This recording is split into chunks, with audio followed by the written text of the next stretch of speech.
It's almost too much, Abe, on this gigantic... Look at the size of this fucking Abe here right in front of me. Big head.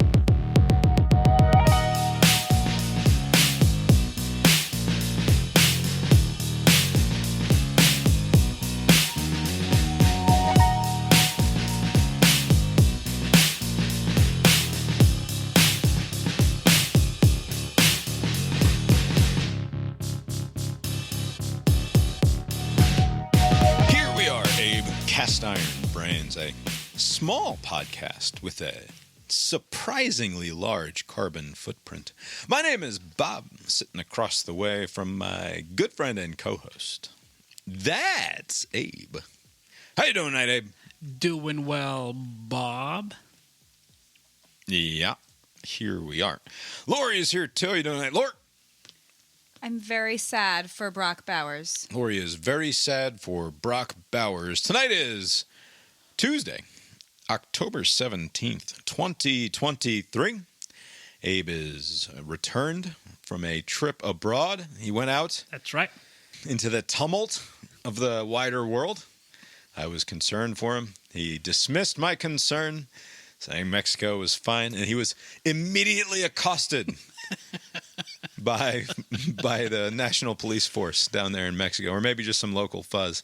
Abe, how was your trip to Mexico? It was great. I'm gonna mention two incidents during this episode that's gonna suggest otherwise, but it was a fun trip, very relaxing. I think this may be the first trip where I read the entirety of a book instead of just chapter here and that's enough beach reading. Let me get back to boozing. I just sat and read the whole thing. But was this? Did you go to some resort, like a hotel, or where did you guys stay? So this was a hotel of a sort. Basically, it was like a villa associated with a hotel. So they did all the cleaning and the however many towels you need of a hotel. But it's its own structure, like some old villa. Nice. It was really nice. And yeah, this is the way it's set up. You have to fly into Cancun and drive 2 hours to the location. So it's wow. So not a hot tourist destination. No, although just in terms it's of becoming so because it was construction everywhere. I've never seen so many workers just building out as we were just relaxing. And then during the trip, Delta announced that they were going to... Is it a bunch of... When you go to Mexico, is it a bunch of sweaty white guys who are down there doing all the labor? No, construction it's the locals doing all the labor. And lots of them, man. I just figured. No, it's not the opposite. No, it's what you would imagine. And there's a lot of them. It's kind of like Chick-fil-A, where they have a sufficient number of people to do the thing. There's just a lot of people on whatever they're doing. And maybe in a year or two, it's going to be fully done. But because Delta Airlines announced while we were there that instead of this nonsense where you fly into the bigger city, Cancun, and drive to Tulum, they'll just fly directly to Tulum to make things easier. That must be nice for people who fly Delta, which is not the fellas over there at the Biffler. No. We're Frontiersmen. I mentioned the carbon footprint. Is there any shame whatsoever at the obscene display of wealth and privilege that your crew has put on over the course of the last calendar year or so, starting with your very modest birthday celebration at a sports bar in Atlanta and only expanding in scope from there? No, not even a little bit. First of all, I average it out. I don't think I went on any trips in 2017, let's say. I'm just making that up. You just balance it out. Just 23 with a heavy It doesn't year. balance out for you, man. Sorry, your family brought 8 or 10 or 11 or whatever the number None is. None of them came along with, so... I know, but you didn't start here, all right? So, I see. Large debt has been built up by the Saudi-born Somalis as they traipse across the globe. And yet you continue to partake with no concern whatsoever for posterity. I can project 24 will be a very quiet year on that front. So it'll once again balance out. It's all going to come out in the wash, Bob. So what was it, 5 or 6 of you guys down there in Cancun? There were, something like that. Let's say 5. Yeah, 5. There were 5 of us. And all right, so what happened? I want to hear about. I don't care about the swarming Mexican hordes with their hammers and their measuring tapes. You awful person, bringing that up. Why would you put such an image in our minds, Abe? So Did you say on the first Mexican night. swords? No, hordes. Yes. Hordes. On the first night. By the way, so before we go on this trip, there's a couple of people in the group that are these anxious travelers. There's inevitably, I'm not one of them. Just like, everything will be fine. The plane goes up, plane goes down. What are you complaining about, right? It'll be fine. They share some TikTok video of some American who traveled there recently, and they say, be on the lookout for the shakedown police, right? Don't carry too much money. Don't do anything, don't have a bunch of, a lot of coke on you, or just don't give them any reason for them. It wasn't that long ago that those women who were on a trip to like get some cheap plastic surgery or that's something. Right. Where they got caught up in some sort of drug war between cartels and got shot up, and it was bad news. Right. Yeah. So this wasn't thankfully that. Right. It was actually like police officers with the sirens and all that stuff. But anyways, the video said, hey, be on the lookout. They're doing this to a lot of people. If they see you, if they hear any English, they're just going to take that as an opportunity to take advantage. If you're Spanish, they'll cut you loose.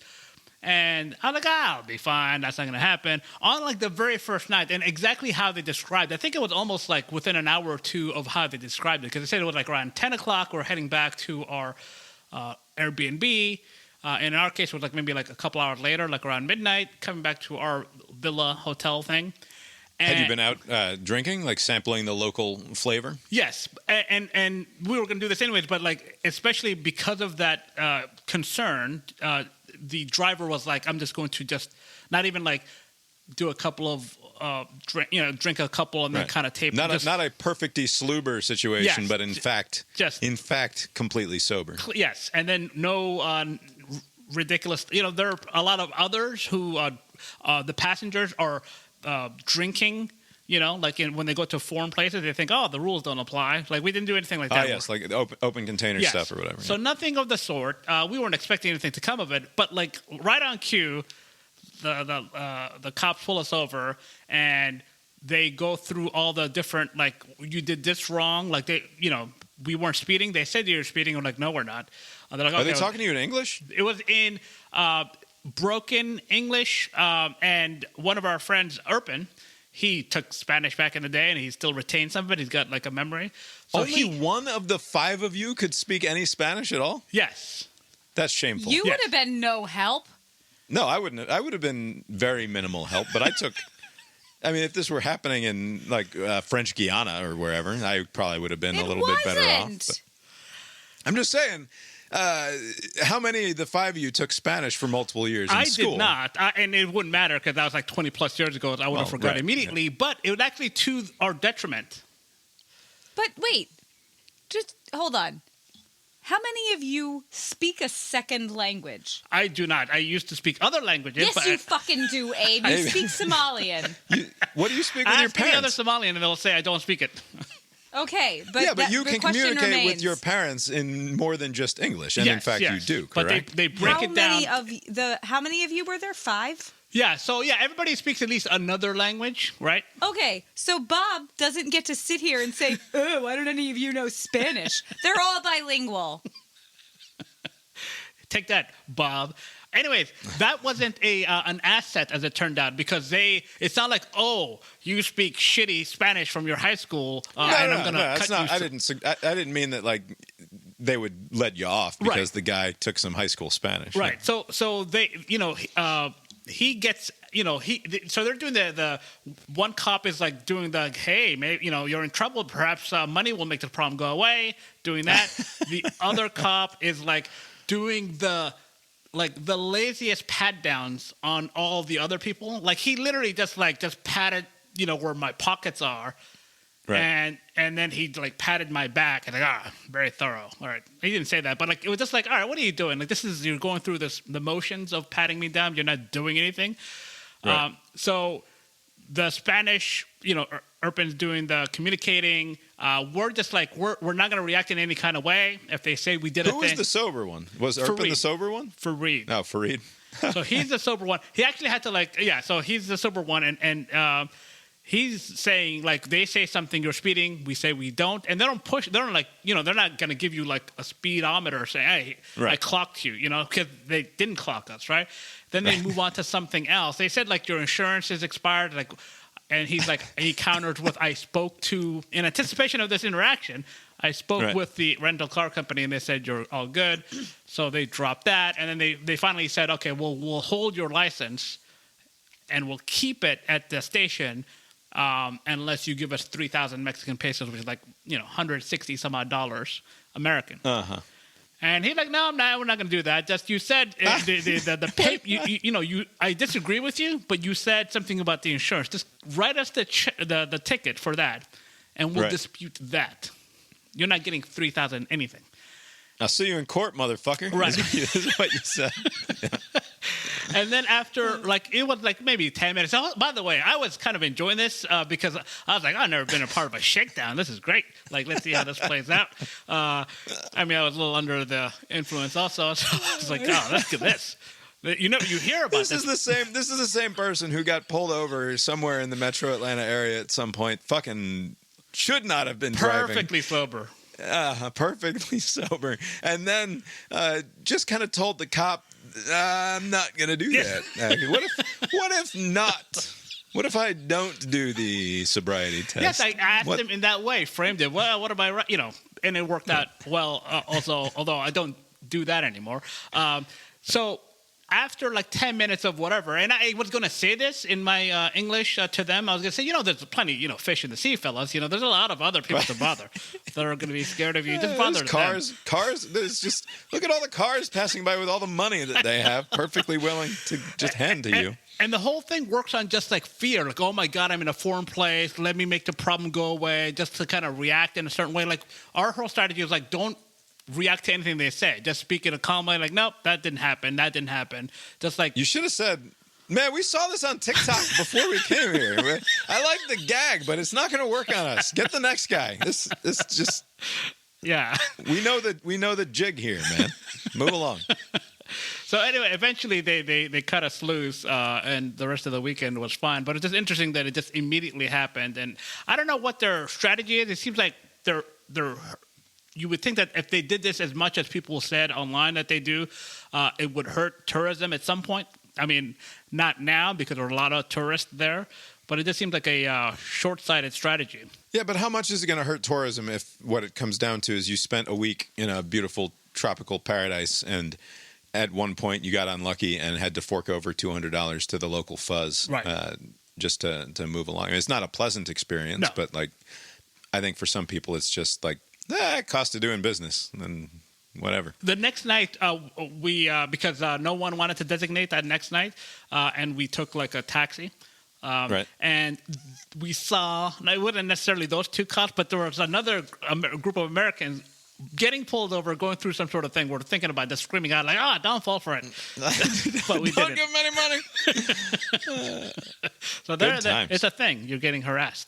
All right. What about any Frontier drama, given your budget airline? So Frontier, what up? The last time I was on Frontier, a disastrous experience. Most reasonable people would not have flown with them, even before the previous trip, but especially after what happened, where they just canceled our flight the night of, and they rebooked the next day, so you had to get hotel accommodations, and just a big headache. Very disruptive.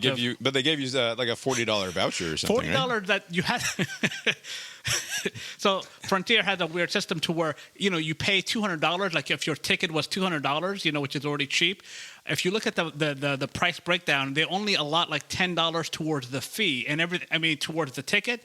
Everything else is some sort of made up fee. So when they give you some sort of like voucher, it only applies towards that $10, no matter how much you spend. You got to use it on 4 future flights spread out over the next 18 months. It's a total racket. Anyways, this go around, it was solid going there, no problems. And on the way back, we were actually projected to get there early. And I was like, wow, what a miracle. Frontier's right on point, like no mistakes after that disastrous San Diego experience. They turned things around. I'm sure they're right behind Delta when they get the direct flight to Tulum. But I spoke too soon, as I tend to do. There was a extra person on the plane. There was a baby unaccounted for. Like, so they're doing the flight manifest like head count thing. Like they're like before we're about to leave, before they're about to close. Everybody boarded. Everybody sat down. Everybody was, happy that the flight was gonna leave soon. And there's commotion in the front. Like the flight crew's talking to like this person. I can't hear anything. I'm like reading, but I'm just kind of looking up like, why are they still chit-chatting? It turns out that the child was under 2 years old when they got to Mexico, but they celebrated their birthday and they're now over 2 years old. And that requires a ticket, but she got a round-trip ticket, and Frontier, being a shitty airline, they didn't have any sort of mechanisms to flag it. I mean, the mother should have known. A shitty airline that apparently boarded her and the infant on the plane, even though the infant didn't have a ticket but needed one, right? Right, Like, which is weird, because she went through the checkpoint. They went through every step. They were seated, ready to go, and I don't know what triggered the flag. I mean, I don't know if the manifest has dates of birth. I don't know how they made a determination that on this leg of your trip, you have to be ticketed this child, right? But that was the sticking point. The mother was confused, and she's like, all right, she's pulling out her phone, and she's like, I'm going to go to the Frontier website and buy a ticket. And they're like, that's not how it works. Like, the flight is already, like you can't just buy a ticket right now. Like, you need to give me the money. Like, you have to actually get out of the plane. Right. What do you think this is? Some sort of Mexican cop situation where you're just going to be pulled over and we're suddenly demanding another $240 from you? What do you take us for, lady? Very insulting. Although if any airline used that strategy, it would be Frontier. Like money makes problems go away. Because that's how they function. Anyways, a lot of the people. Oh, you wanted the emergency door to close on this flight. To clarify, that's going to be $40 more each person. Fork it over. So a lot of busybodies came to her aid. I guess they didn't appreciate... Heroes, Busybodies. You mean... No, I think you mean heroes. These bums should have just kept their mouth shut. But they were trying to help. So I'll grant them that. They were trying to help. But their idea of helping was to berate the flight crew. Because it's Frontier, and they're like, oh, you idiots. Of course, you would screw this up. Like, it's not her fault. And also, it's just a kid. Let it slide. And they're like, are you out of your mind? Like, we can't just have some random, unaccounted for person because of the FAA regulations, blah, blah, blah. And this could be some sort of weird AI baby that's not a baby at all, but is instead full of dynamite or anthrax. That is what probably triggered the further look. Is because this could be a robot baby. This is not a real baby. The baby was kind of like walking around the aisles, and they're like, "Oh, wow, that's a pretty big kid for under 2." Maybe that triggered it. Yeah, it's not clear. But anyways, for whatever reason, the flight crew did not take kindly the extra piling on from the other people, and they alerted the pilot, who said, kick those people out too. Like, this is my plane. Yeah. Fuck those people. And they're not willing to leave. And the pilot was like, he got on the public address system and he says, I'm going to get rid of everybody. Like, he was kind of losing his composure. Like, he opened, like, oh, welcome to Frontier. It's gonna be a 2-hour, 90-minute flight. Like the pilot spiel when there's no problem. But he changed his tone when he was getting like the slightest bit of resistance from people who were like, "You're gonna leave us stranded in Mexico? This is not fair." Because they didn't see it as a big problem. And he's like, "Oh, this could be human trafficking for all we know. We don't know." Like, they were kind of like being unreasonable. I mean, maybe it could have been. I don't know. But like, they were. when you said that was my first thought. Yeah, they're saying it doesn't matter. He can't just let unticketed human beings on the airplane. He will lose his job. Like, it's not. But some rules are rules because they're fucking rules, and there's literally. It's not like you have to wear. You're not a waitress where you have to wear flair, and you forgot your fucking flair, and now your shitty assistant manager is sending you home and costing you your dinner. It's not that sort of thing. It's fucking serious stuff, man. Getting on a plane.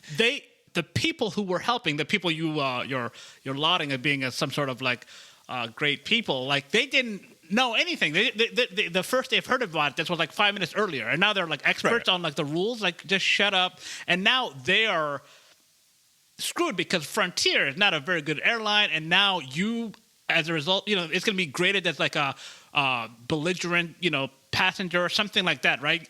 Frontier's not going to front you like to book again, right? You have to pay out of pocket, and who You got to knows? go buy a new ticket. Yeah. And who knows when they fly next? Maybe it's like next Sunday. Who knows? You have to go to like, like you caused this because you just wouldn't just shut up. Like assess the situation. You're in no position to do anything. If there was some sort of language barrier or something, I would understand. But there was no role for you to play, and now you're out.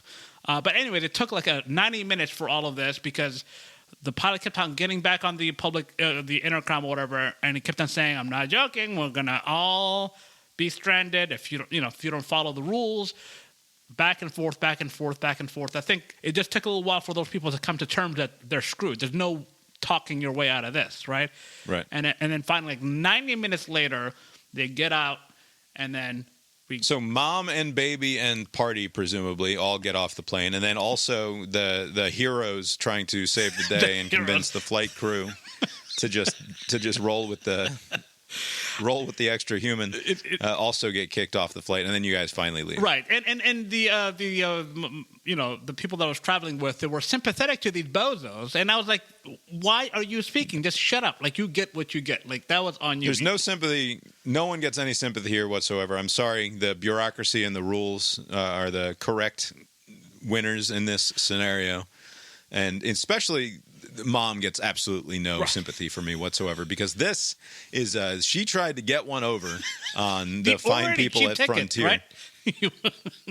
I don't believe that this was an oversight or an accident on her part. I believe she thought that, what's the worst that could happen? It's not like they're going to kick my baby off the plane when I get back on to take her home. Like, that's not what's going to happen. Right. They're just it'll be totally fine. Nobody will even notice. Right. And that's a bad way to be in the world. No, it's not going to work. Like I said, the on the Frontier side, they likely didn't have like the software. They were cheaping out like they do, to where it would like flag it to say, "Oh, alert! This date of birth is going to go over 2 years." What I don't understand is that I've had to, when we travel with our under twos, you have to have their birth certificate on hand. Well, you don't. I mean, they tell you to. They tell you to, so that when you get to the Never counter, asked for it. and you can show them the birth certificate, and you're like, "Here, he's under 2. Yeah. Now he gets to ride in my lap." Right. It's always made pretty clear. Yeah. And I don't. If I were Nothing that's worth risking, certainly. right, especially getting stuck in out of country, and if you're going to run this scheme, at least make sure the kid is on your lap the whole time to pretend.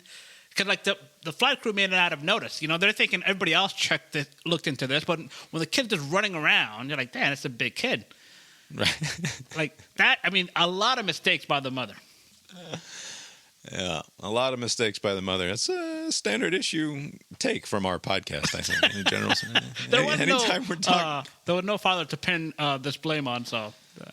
Yeah. All right, good. Well, sounds like a pretty fun trip. Yes. Other than all together. The shakedown and the cancellation threat. Great trip.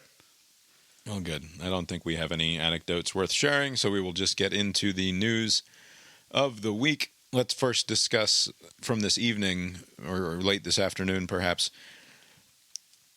A hospital in Gaza was blown up by a rocket, and Israel is blaming a Palestinian Jihad organization, and the Hamas and Palestinian Jihad are blaming Israel, as one might expect.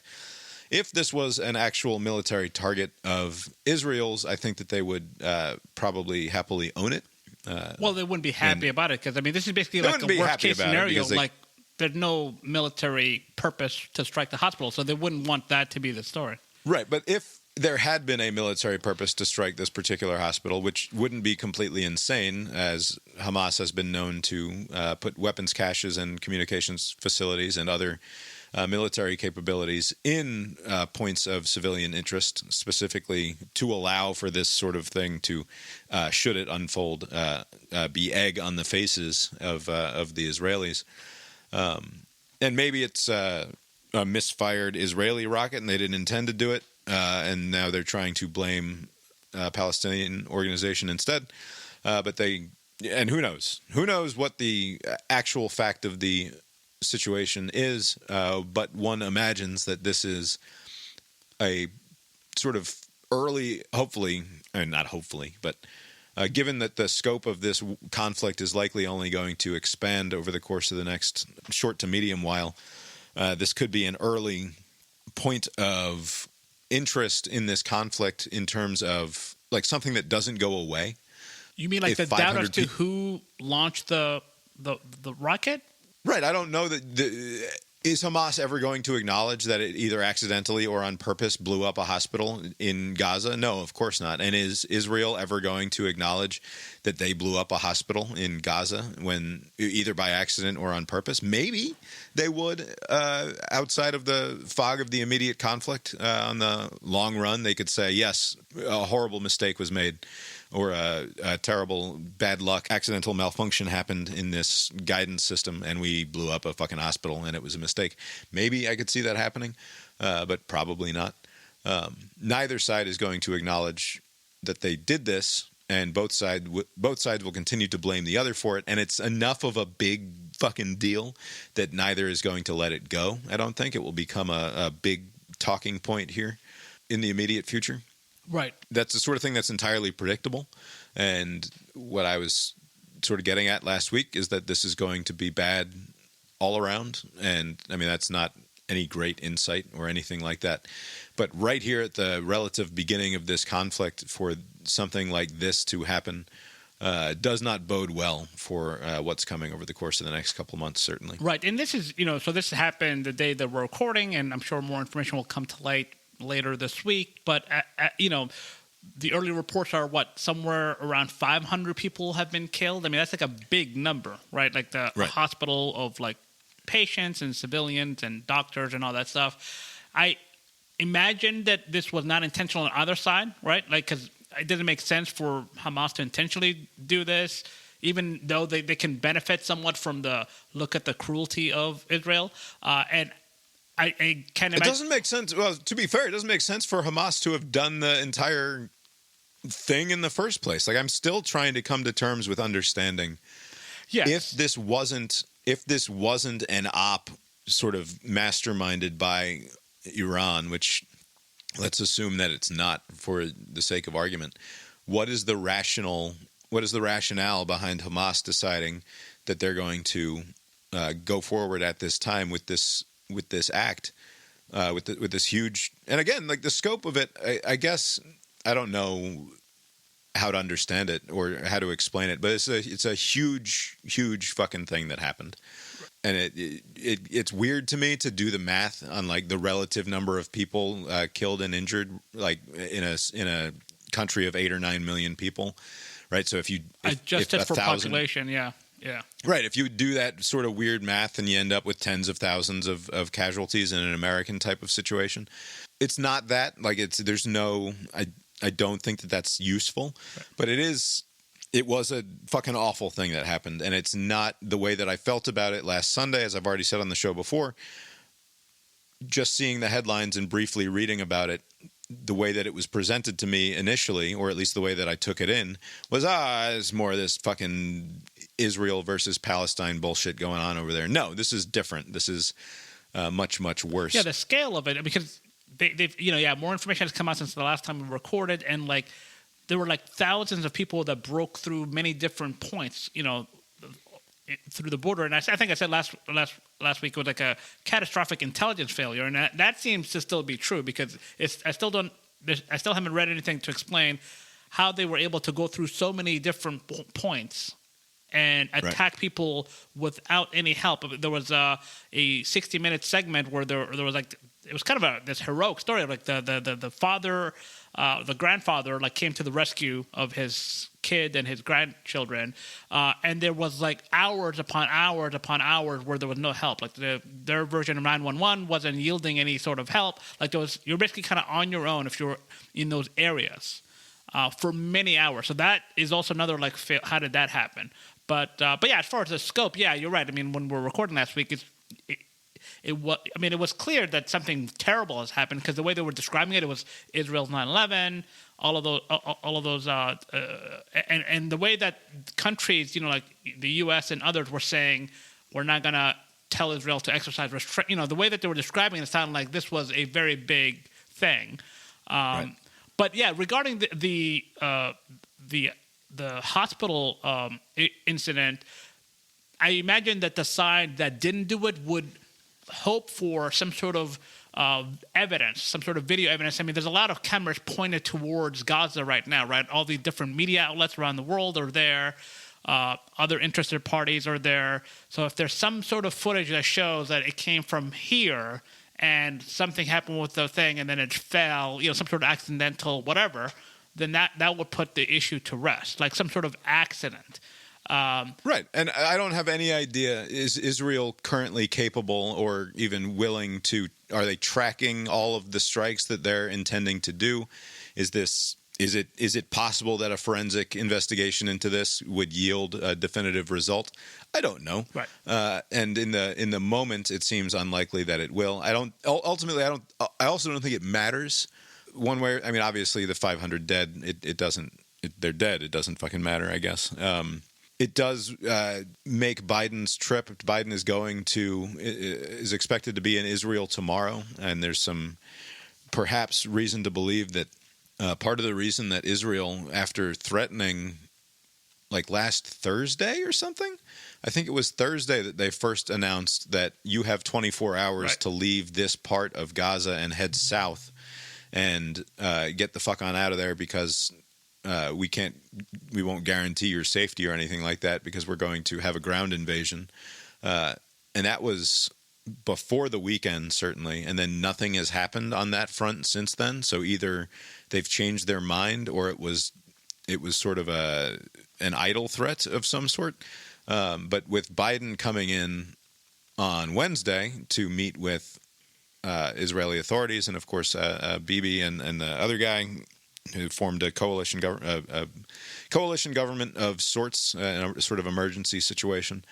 One wouldn't imagine that would be the moment that they send 100,000 or 200,000 Israeli troops across the border, where it just raises the chaos stakes more than anything else. And they wouldn't do that with an American president on the ground, presumably. So the absolute worst case scenario has yet to play out as far as that goes. But Israel certainly isn't done here. Again, why I keep coming back to Hamas's motivation, or me being sort of unclear on it, and maybe it's just foolish of me to expect to be able to derive a reasonable, rational explanation for the actions of a jihadist Islamic sort of apocalyptic death cult, which is what they are. And it's also further, it's weird to me that that's not talked about more.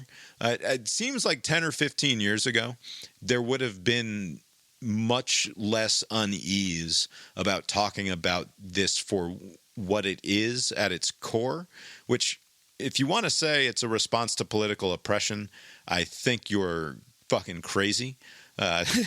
Because Hamas is an organization that is committed to, from the river to the sea, wiping Israel off the face of the planet. Right? They do not believe that there should be a Jewish ethno-state there. They believe that's their land and that the Jews should die and leave, and it doesn't matter what order they do that in.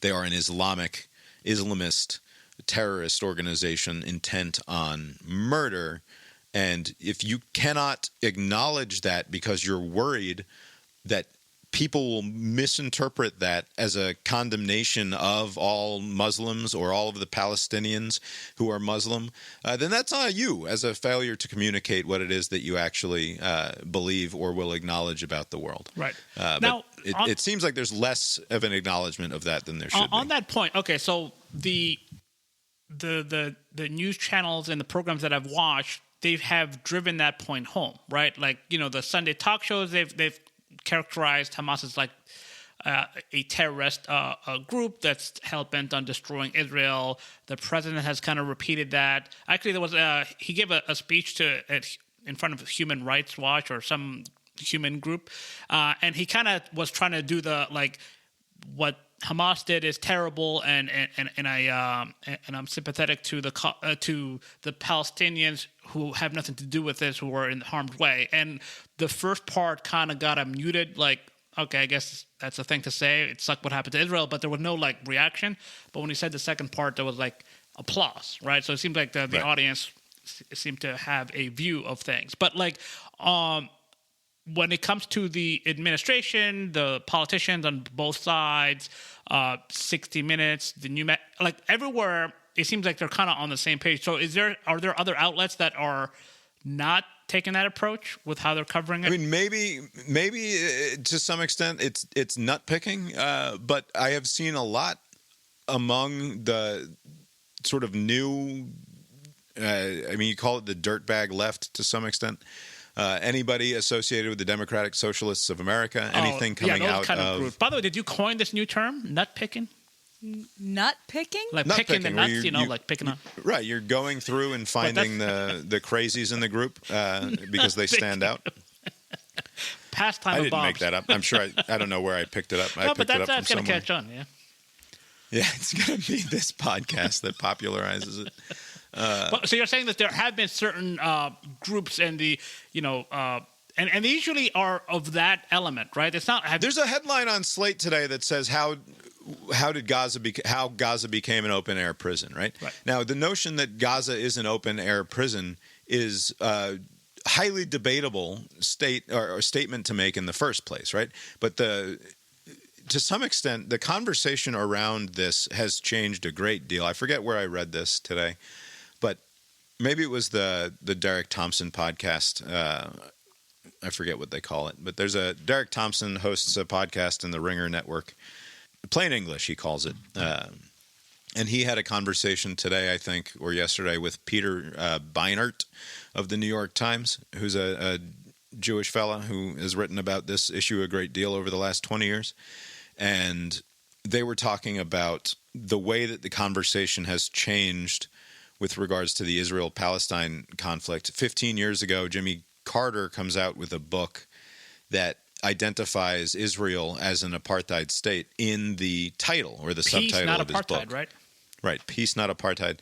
And there was a great deal of pushback from the mainstream media on this, not necessarily from Beinart himself, but from people in that world, in the New York Times and the Washington Post, and mainstream Democratic politicians who objected to former presidents of the United States calling Israel an apartheid state, or inferring that they were doing bad things in that way. Now that seems to be, and Thompson mentioned this on his podcast, that this was his second podcast that he's done about this conversation, and the main pushback that he got after the first podcast was that he did not do enough. Demonizing is not the word that they would have used, but he didn't. In the minds of the people on the far left of this conversation, he was not critical enough of Israel. He did not acknowledge that Gaza is an open air prison. He did not acknowledge that Israel is an apartheid state. Like, he failed to have this conversation in terms that 15 years ago it would have been sort of insane to demand that conversation be had on those terms in the mainstream. Right. And now we are in that position. Somehow, among all of the ways that the conversation, the discourse has changed in the last 15 years, when people talk about wokeness, and whereas we used to talk about political correctness, when people talk about social justice warriors, this is another example of the conversation shifting in very dramatic ways. And it's not clear to me. Right. It's not always in keeping with the truth. It's just that these have become brandings that you're expected to say over and over again, almost to sort of signify where it is that you stand morally on this broader question. I don't remember how I got off on this tangent. Well, I apologize. I don't know, but you did it again. You said Jewish fella, like that racist guy.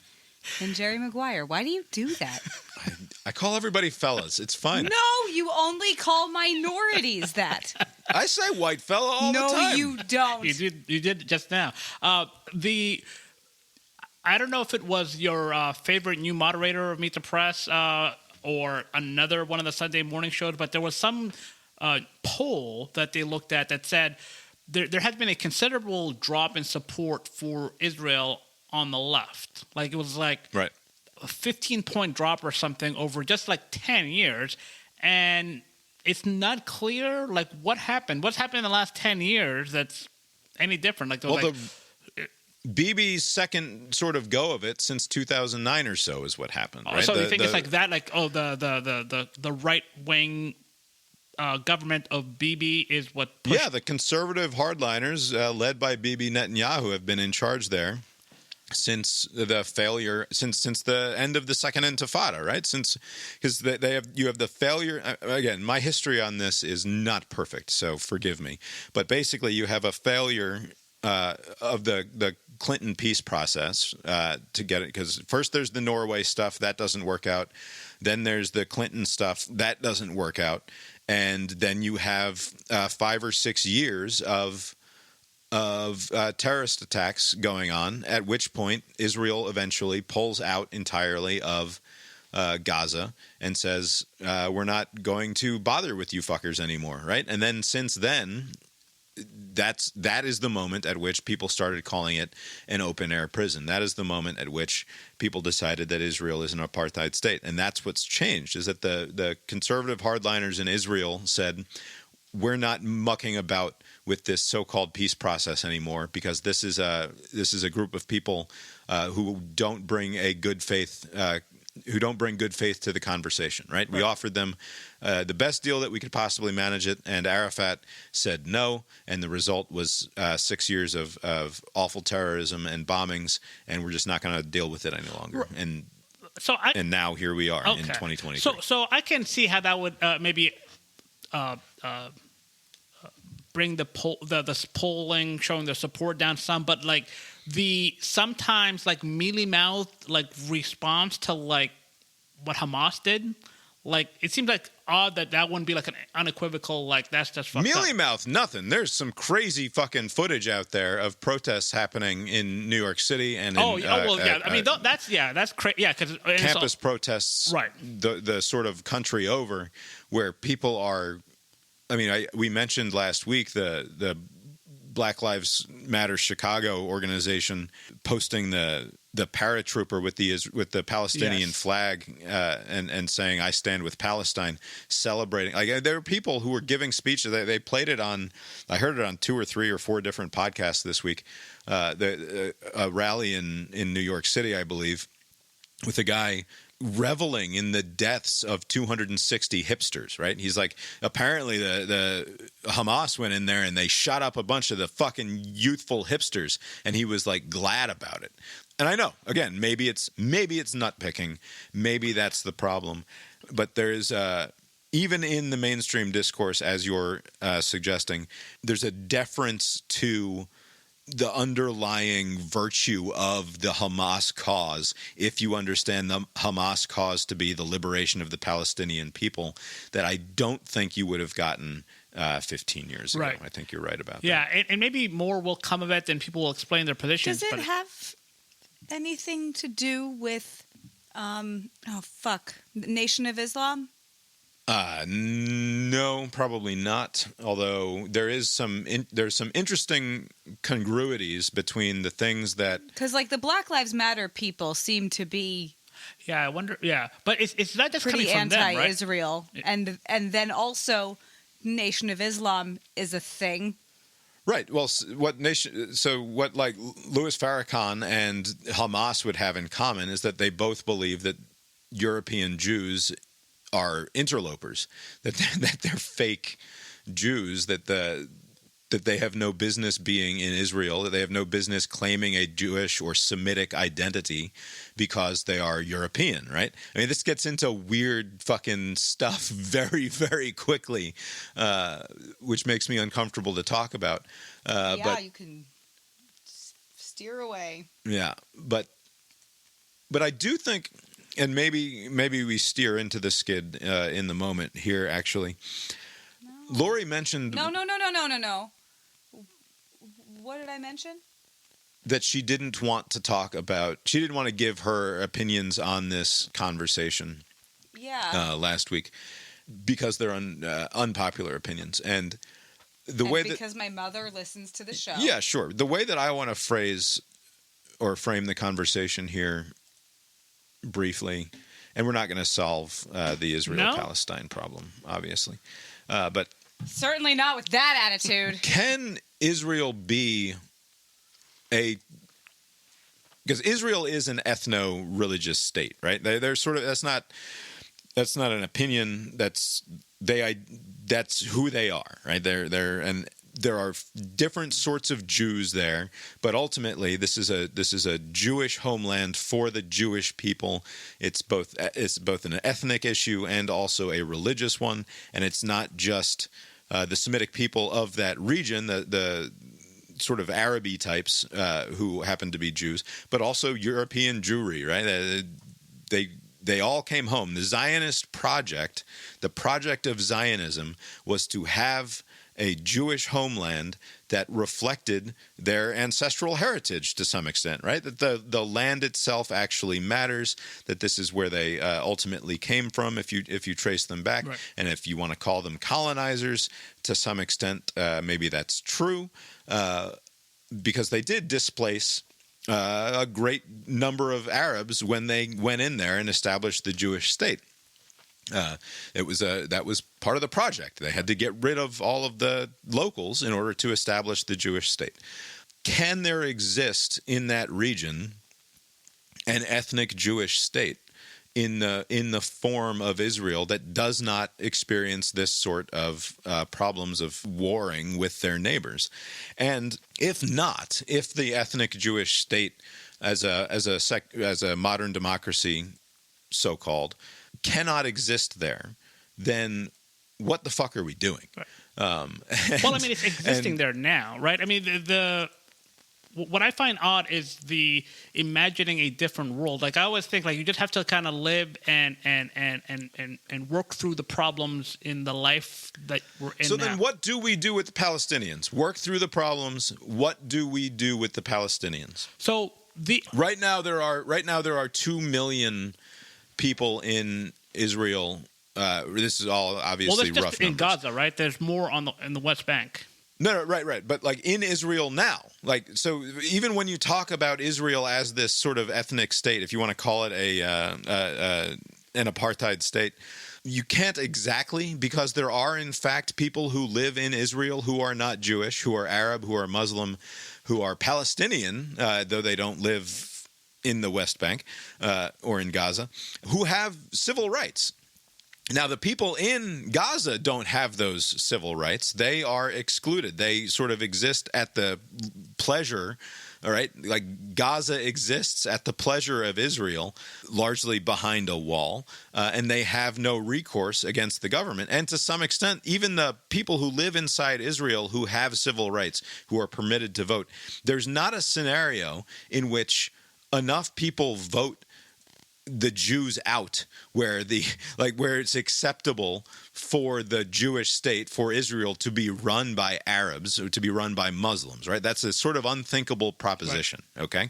So if you were to reincorporate the 2 million people in Gaza back into a single territory, call it a one-state solution, if you like, can Israel be a modern, secular, Western-style democracy in the middle of the Middle East that accepts the outcome of elections that might not involve Jewish people being in charge any longer, right? It seems to me like the answer is no, that if they were to reabsorb all of the Palestinians and you end up with like 4.5 million Palestinians in Israel, right?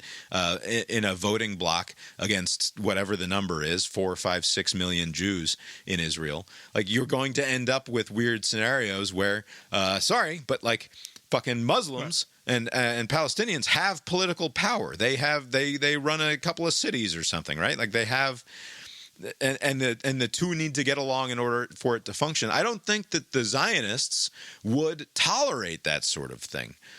So to me, like the notion of an entire and at the same time, I don't think the Palestinians would tolerate it. Like it's not clear to me that these are two groups of people who can work together to form a secular government where they're not at each other's fucking throats all the time. Right. So I mean, that is just like fantasy. That's not ever going to happen. There's not going to be like some sort of like intermingling to where like let's kumbaya the hell out of this, right? So that's not going to happen. So a one-state solution is so. In other words, a true successful Israel. Because in my mind, what does an ideal Israel look like?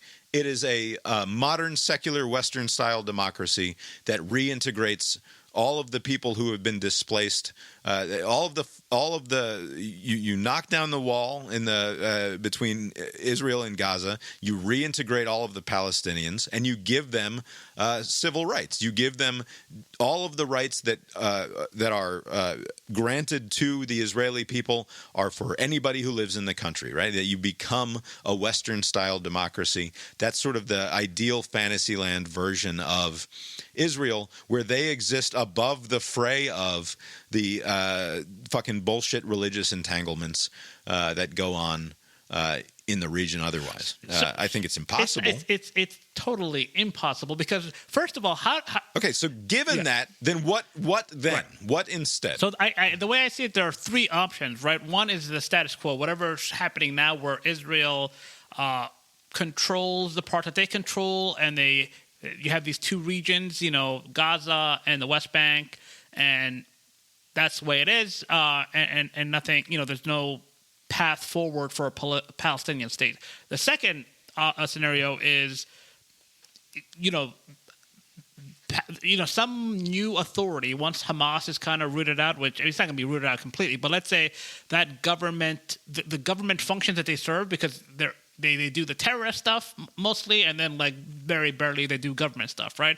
So getting rid of Hamas, there would be some authority that would have to first disavow this mission statement for being, which is to kill Israel, right? You can't pursue two-state solution where your primary objective is to kill the other state, right? So you would have to come and do some sort of disavowment and then build some sort of path towards a two-state solution, right? That's like the ideal fantasy land where we have to coexist. The way that it's going, it's not going to work. And like, you leave us alone and we'll leave you alone, and then we'll both prosper next to each other, right?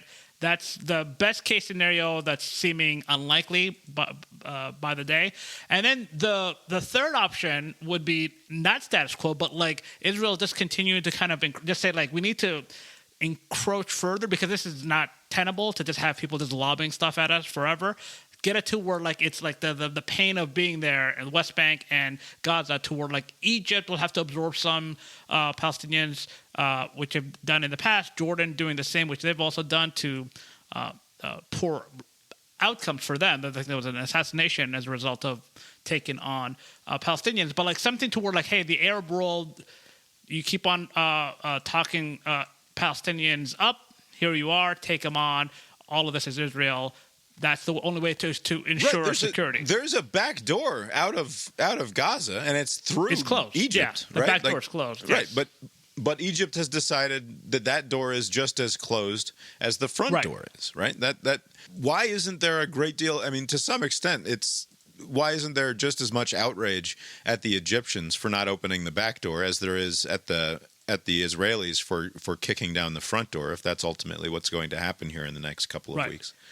The thing that is, I want to stress is the reason why I don't understand why Hamas has any support at all is the course that they're on, or they have been, is there's no possible scenario where there's a one-state solution that's Palestine. That is like no scenario where that will ever happen. There's no scenario where it's a one-state solution and Israel is not it, right? So if there is a one-state solution, it's going to be Israel, right?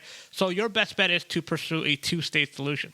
That is your best bet. Like, I don't understand why that point. I know there's a lot of history of, each side killing one another, and there's like a lot of animosity, right? So it's like we can't let that go. But like if you could look past that, your best course of action for the future of Palestinians is to pursue a two-state solution, and they're not doing it.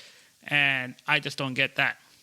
I've joked before about how we should just open up New Mexico to the Jews, right? Just saying, look, we tried it, all right? 1948, we came together as a world, and we're like, look, by the way, Zionism goes back far beyond 1948. It's just that 1948 is the legal creation of the Israeli state, the modern Israel, following World War II. Everybody was like, we fucked up there. What happened to you guys? Let's make it official down there in Israel, and we'll give you this plot of land down there. That was a mistake, right? Like it didn't fucking work. How about New Mexico or something like that? I mean, Arizona is also. But that's not where. Right. Moses was, or what that'd the be fuck a ever. hard sell. Right. So this is where I think when Lori talks about not wanting to talk about things, there is most of the time it's because it's a bummer. Sure, because it's a bummer, but like there is a great deal of sincerely held belief about the historical necessity of this people existing on this land, right? Like people take that shit very seriously. It would be to my preference if they didn't, right? Like it would very much be to my preference to say, look, you have one of the most, and there's nothing about Israel in terms of its natural resources that says sand. You need to stay there. They don't even have any fucking oil, right? Like they don't even have that. Without going the historical for them. significance, it is not sand and vibes. Particularly like good. It's not like prime real estate. I mean, not to poo-poo on that part of the world, but like it's just like rocks and stuff. Like what is this? Right. And I don't think that I want to spend much time in New Mexico or Arizona either. Sand, though. But the advantage of being in New Mexico or Arizona is that you're not surrounded by theocratic fascist people who want to kill you. There are some theocratic fascists out in Arizona. They're the weird Christian types, and they are a bummer. We have our own problems as well. But like, given that it seems like it's a functional impossibility for there to be either a Jewish ethno-state that is able to exist peacefully in the region, or a modern secular democracy that is able to fold into, because show me an example of the Muslim dominant country that is also, I mean, I guess that there's one, right? Like Indonesia is sort of okay in this regard, right? Like, isn't Jordan nice? Oman? Jordan's a monarchy as well, right? Like they're like Dubai. Is Dubai a city in the United Arab Emirates? Is that what it's called? Abu Dhabi and Dubai are in UAE. Yeah, but these are all like mafioso type situations, right? You're asking they're all where it's fine. Right, like Saudi Arabia is who we are most comfortable dealing with as a country out there, and that's a fucking disaster of a monarchical fascistic sort of regime that is slowly painfully modernizing. Right, so Turkey in some respects plays that role, right? I mean, even with this. Well, Turkey did until Erdogan. But even anyway. with Erdogan's like worst impulses, it's not like Iran or Saudi Arabia, right? Like people are able to kind of freely go about. For the most part, Turkey is a good example. What are the demographics of Turkey? How many Jews, how many non-Muslims are in Turkey? And I think it's a relatively certainly small number. Aren't there like some Kurds that are there that they're constantly trying to kill? Right, that they're constantly having fucking problems with. I mean, I know I don't want to be the one to say it because it's a line of yours that you've been saying for as long as I've known you. But anywhere you find Muslims, we've got fucking problems, right? It's an oil and water situation because other religions, maybe it was different before and they've kind of watered it down to fit the modern world, right? But that hasn't been the Muslim approach. It's been like you have to do things exactly how you did it like in the 7th century or whatever, right? So like there is no, like you have man rule and then you have God rule. Oh, Turkey's super Muslim. Yeah, Turkey. Yeah, it's like in excess of 95% or something, right? I mean, there are no good examples, but that's the closest one. But like the way that the Muslim system is work, it's like a vertical kind of integration. Like every aspect has to be Muslim, right? So the government has to be Muslim, right? So that right there is. You can't make it work. I mean, a lot of the countries that have been successful in the West have been secular government, and then there's, religious whatever, especially in America.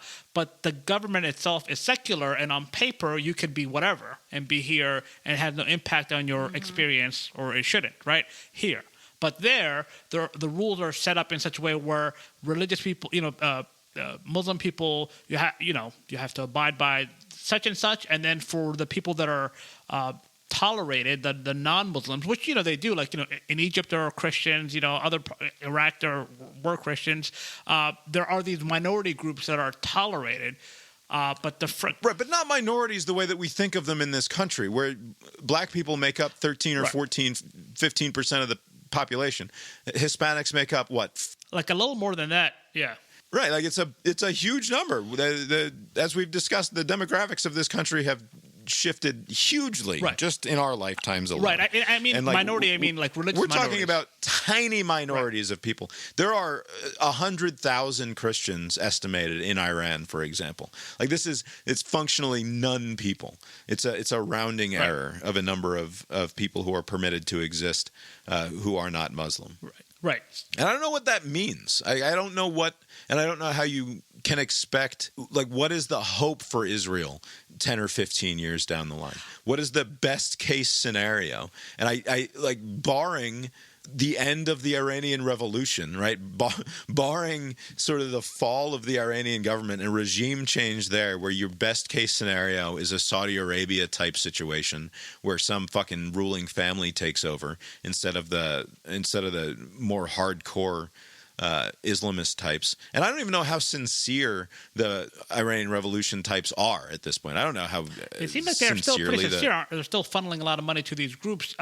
So, I mean, Israel, I think, is not going anywhere. I mean, there isn't your little New Mexico plan is not going to come to fruition, right? So they're not going to go anywhere. They have kind of weathered the worst of it, I think, the storm, right? Like over the last 70 some odd years. I mean, you say they've weathered the worst of it. This is the worst attack that they've had. And you've heard this 1,000 times this week. It was the worst single day in terms of Jewish deaths since World War II. That's true. Right? Yeah. As far as body count, yes, and it is the worst. There have been multiple attempts by multiple neighboring countries trying to attack them, right? That they've repelled, right? But this is the whole. This is why I don't want to talk about this. The Jewish religion and the Jewish culture is constantly on about how persecuted they are. That's like the theme. Right. The most important, well, outside of the high holidays, Passover is about how persecuted they were. Right. Although to be fair, you can't take that out of it. To be fair, also, they're not wrong, right?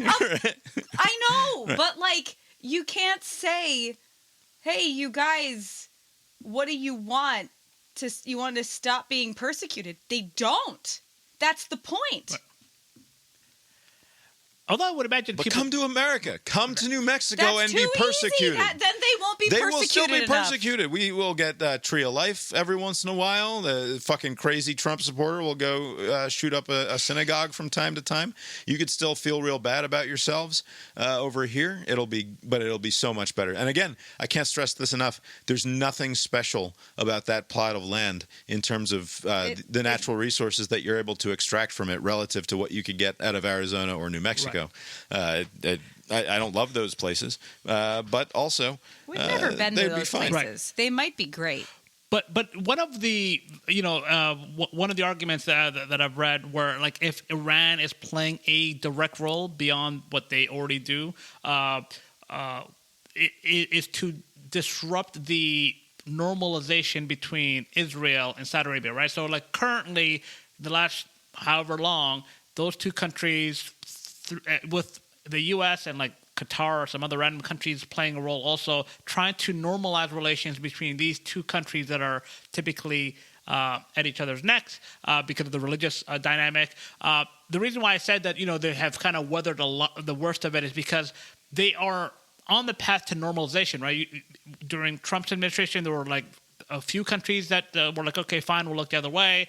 Now you have the biggest one of all, Saudi Arabia, thinking of doing the same. You're basically adding to a list of countries like all these countries, all the major Arab countries are saying, we recognize that you exist. Our prior pursuits of like trying to get rid of you all entirely, that's behind us now. Let's try to normalize the relationships, and that suggests to me that at least they can their populations, they can stomach it, because a lot of their decisions, even though they are dictators or monarchs, you don't want uprisings on this front, right? The reason why, like as of tonight's recording, the president Biden was supposed to meet with Israel and then also go to Jordan and meet with the Palestinian guy Abbas and also the king of Jordan and Sisi from Egypt.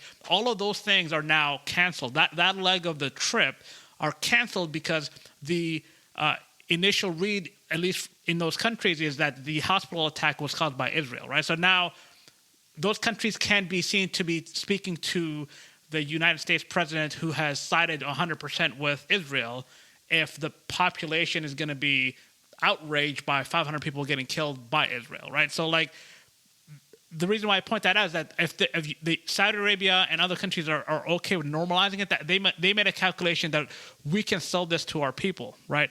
To where, like, we're making relations with Israel. So that's why I think Israel's not going to go anywhere. They have weathered most of it, and there may be a few other incidents like this, but they're not going to go anywhere. And so, again, you're back to square one. Like, how do you fix this now? Which is you have to kind of coexist. There's no other way.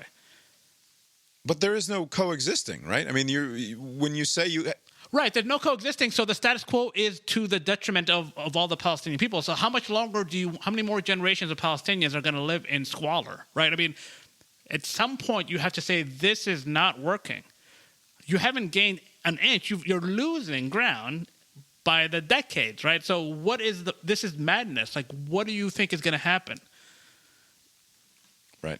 I guess what I'm essentially, because I'm also trying to reconcile all of this with, is there a version of Israel that can exist that is palatable to not just the fucking Iranian or Palestinian crazies who believe that they should be wiped off the face of the planet, but to the vocal nuts over here who are talking about like young people, like millennials and younger. I think Gen Z is the first.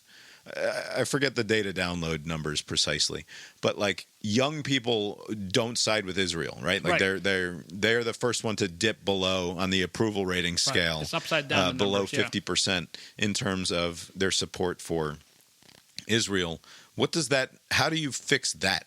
Right? Like, is there any way to change the rhetoric here that recognizes that this is not an ethno-state that is an apartheid regime, when it sort of is, and it sort of has to be by necessity. Apartheid just means, like, the word just means apart. Again, not that American opinion necessarily matters, I guess, although to some extent, like, policy-wise, it could impact like if the old geezers die off in the coming decades and the Gen Z, this whatever group is that's coming behind us, they become like the 30-something, 40-something, 50-somethings who are at the seat of all the power and opinion making, then it would have an impact then down the road. But right now, yeah, it didn't have an impact. Right. And our support for Israel was incredibly important in the building up of Israel as a regional power, as somebody that had our support, both in terms of simply money and influence.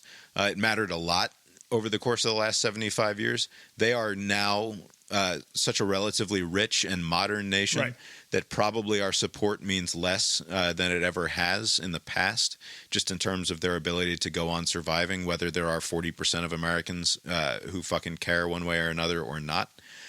So again, maybe it doesn't fucking matter what a bunch of American 25-year-olds think, right, about Israel. Yeah, because like I said, I think within the next decade or so, things are going to go in one or two or three directions, right? It's not going to stay the way it is. So like by then, it may not matter what the opinion is of the next generation.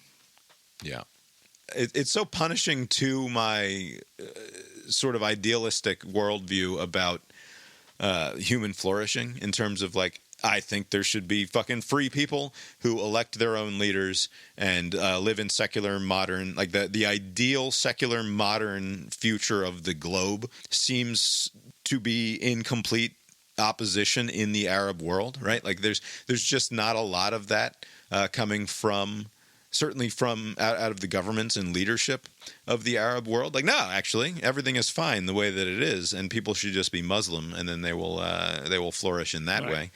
And for Israel to be there and to stick out like a sore thumb in that regard, like it bums me out that the way that they have to establish themselves moving forward is going to be a reliance on the ethnic and religious features of their identity in a way that I would hope that on the long term they evolve out of, right? That the idea is that they become a more modern, more secular society, and instead this is the sort of event that pushes them in the exact opposite direction, right? This sort of reinforces the more religious and conservative aspects of their society in a way that, to me, is a step backwards rather than a step forwards. On your New Mexico plan, if you were to take Israel out of that area, like wouldn't it just as likely cause more chaos? Because, it's not just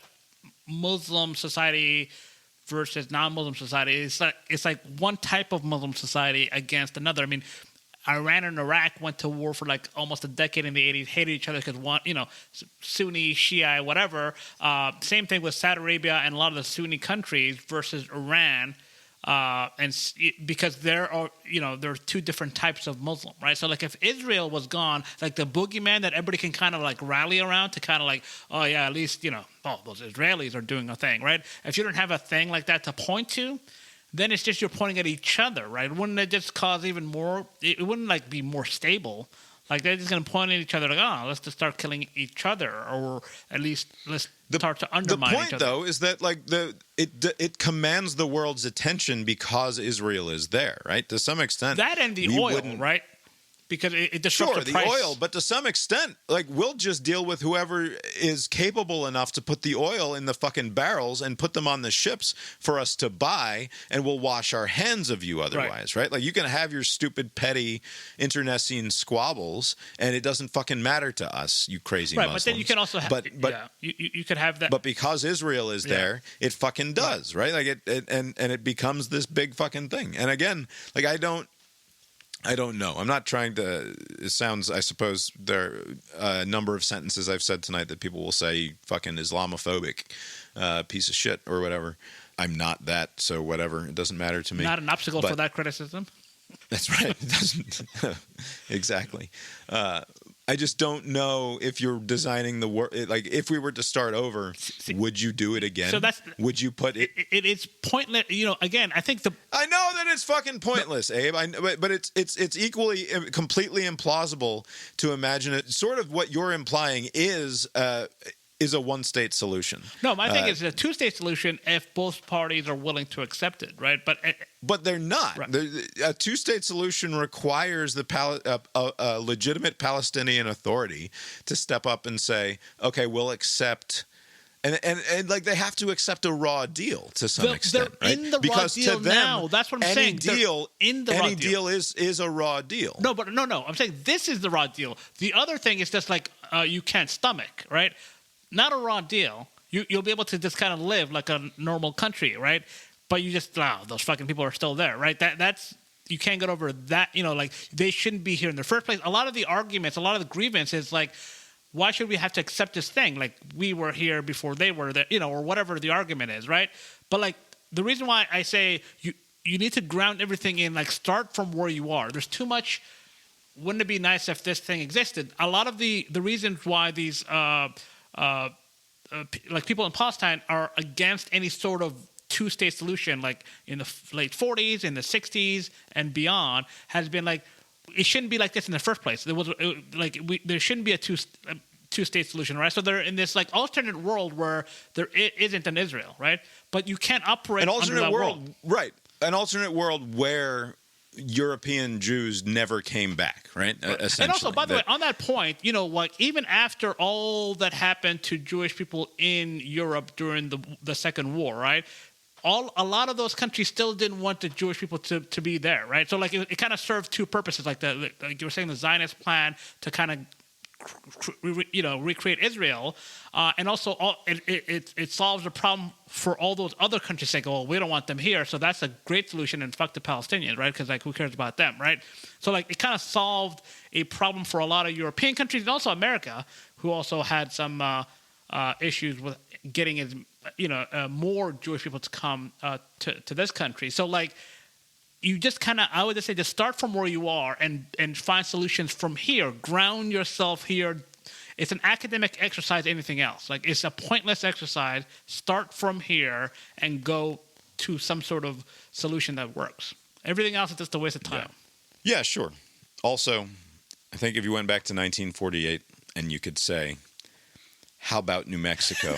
Not that they would have, not that the United States... They were busy doing, like, nuclear alien stuff then. Yeah, in New Mexico, like, wasn't that like shortly after all those tests that they ran? Like, you're gonna put them there? Yeah.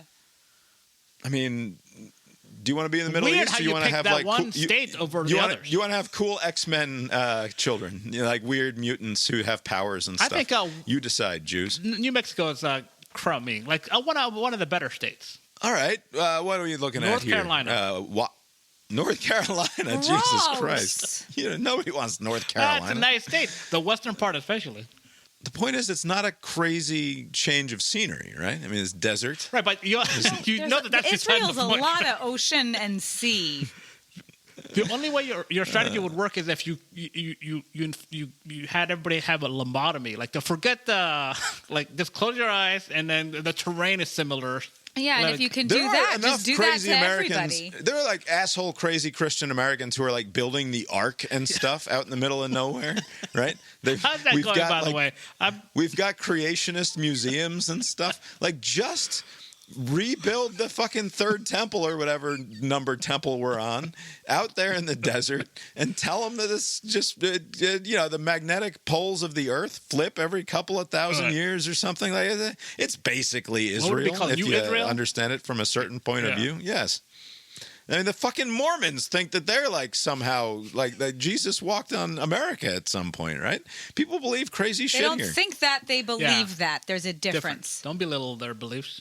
Anyway, I just, again, with the nut picking, but like, I can't handle people talking about how Israel shouldn't exist at all. Like, it is You just talked about that. It's so weird to me that people insist on this sort of indigenous, like this fucking indigenous stuff is such a brain disease for people. Like, and if you took any claims of indigenousness seriously and extended them in any meaningful way, you would have to remake the face of the entire globe. Right. Like, and I don't know what smart point it is you think you're making when you talk about decolonization. Do you know what decolonization would look like in every neighborhood where you've ever been? Like, what are you talking about? There was somebody who made this. I mean, they're kind of just poking fun, but like, you know how there are some people that this has died down, by the way, based on my, and this is what I predicted. Remember, some years ago there was this land acknowledgement scheme, or like somebody before they started whatever the festivities, they would say, "Oh, by the way, we're on this." Yeah, it still happens. There's a podcast I listen to that still does land acknowledgements. So somebody was poking fun. They're like, would like a future like one state Palestine, whatever solution that people they're clamoring for, would they have to do like a land acknowledgement for Israel because they were there historically before? You may say that it's their thing now. Anyway, let's briefly talk about Jim Jordan and the Republicans. Oh, your boy. We didn't talk last week. We were on the cusp of a vote for Speaker to replace Kevin McCarthy. I'm still keeping in my back pocket a sentence that I said on this show in January, where I said something to the effect of, "This will be the shortest speakership in modern history." That was a prediction that I made on this show, and that turned out to be correct. So I've been meaning to look at like the shortest stint. So this was like 9 months or whatever it was. Like that's the shortest. I imagine. Yeah, I don't think there's ever been a meaningful situation where a speaker leaves before the term is over. That guy that came after Newt Gingrich, and he had some weird issue that we had to leave, and then the pedophile came after him, like Hastert. I thought there was some guy between Hastert and Gingrich that was like Livingston or some goofy guy. This is from Axios 2 weeks ago. The shortest serving House speakers in U.S. history is Theodore M. Pomeroy, was one calendar day. That was 1869. I don't have any of the details here, so I'm afraid we'll have to look those up elsewhere. It's just back, like in before medicine, people would just die. So, like that president who was only president for like 2 days, and then he died. It's from the Wikipedia. Theodore M. Pomeroy was an American businessman and politician from New York who served as the 26th Speaker of the United States House of Representatives for 1 day, March 3rd, 1869 to March 4th, 1869, the shortest American speakership term in history. Let's see if we can figure out why it was so short. Schuyler Colfax, who was to be sworn into office as vice president the next day, resigned as Speaker of the House. Upon his resignation, the House passed a motion declaring Pomeroy, who was himself leaving Congress the next day, duly elected as Speaker in place of Colfax. In office for 1 day, his is the shortest tenure of any Speaker of the U.S. House. So somebody had to leave to go take a better job, and for 1 day, this Pomeroy fella became Speaker of the House. Michael C. Kerr, his speakership ended on December 6th, 1875 at 258 days. I think we can say that's safely pre-modern. And then Kevin McCarthy's speakership was 270 days long. Okay.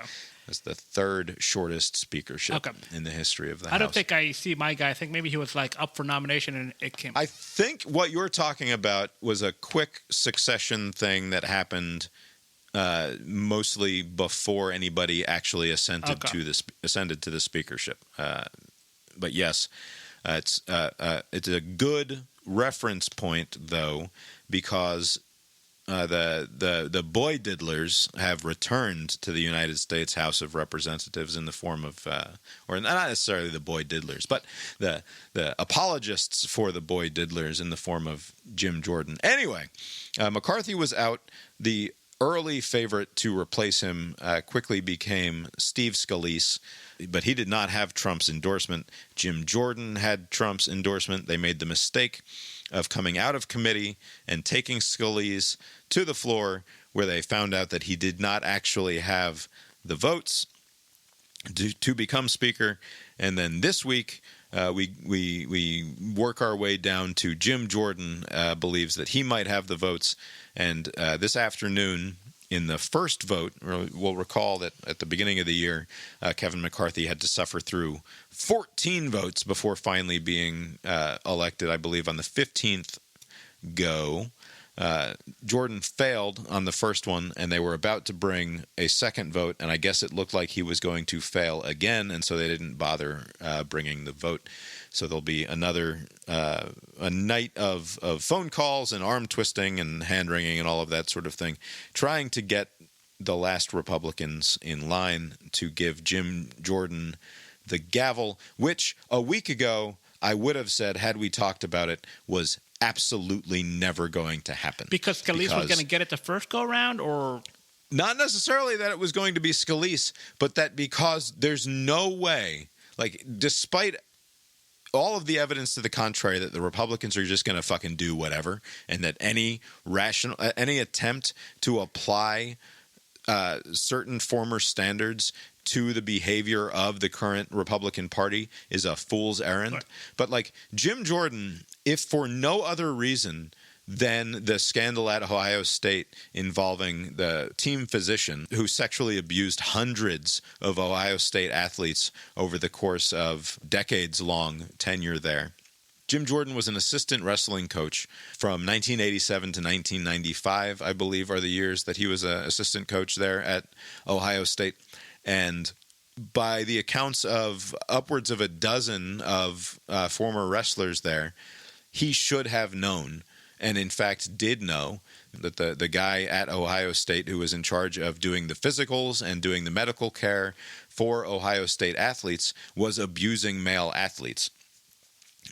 And that if he, and one way or another, either he should have known, or rather, he did know and then failed to speak up about it, utterly disqualifying, right? You'd think disqualifying from public office in general, but you have districts where it's like 80% Republican. Grab them by the pussy. You got people are just going to elect the Republican anyway. That doesn't mean he necessarily needs to be ascended up into leadership, but that's what's happened. But even if he didn't know, how can you put someone as the Speaker of the House, as the leader of your party in the People's Branch of Congress, someone who is so blind to the goings on around him that he didn't even realize in the best case scenario, right? Like the best case scenario is that. Well, actually, that's not fair because according to Jim Jordan, none of this shit even happened, right?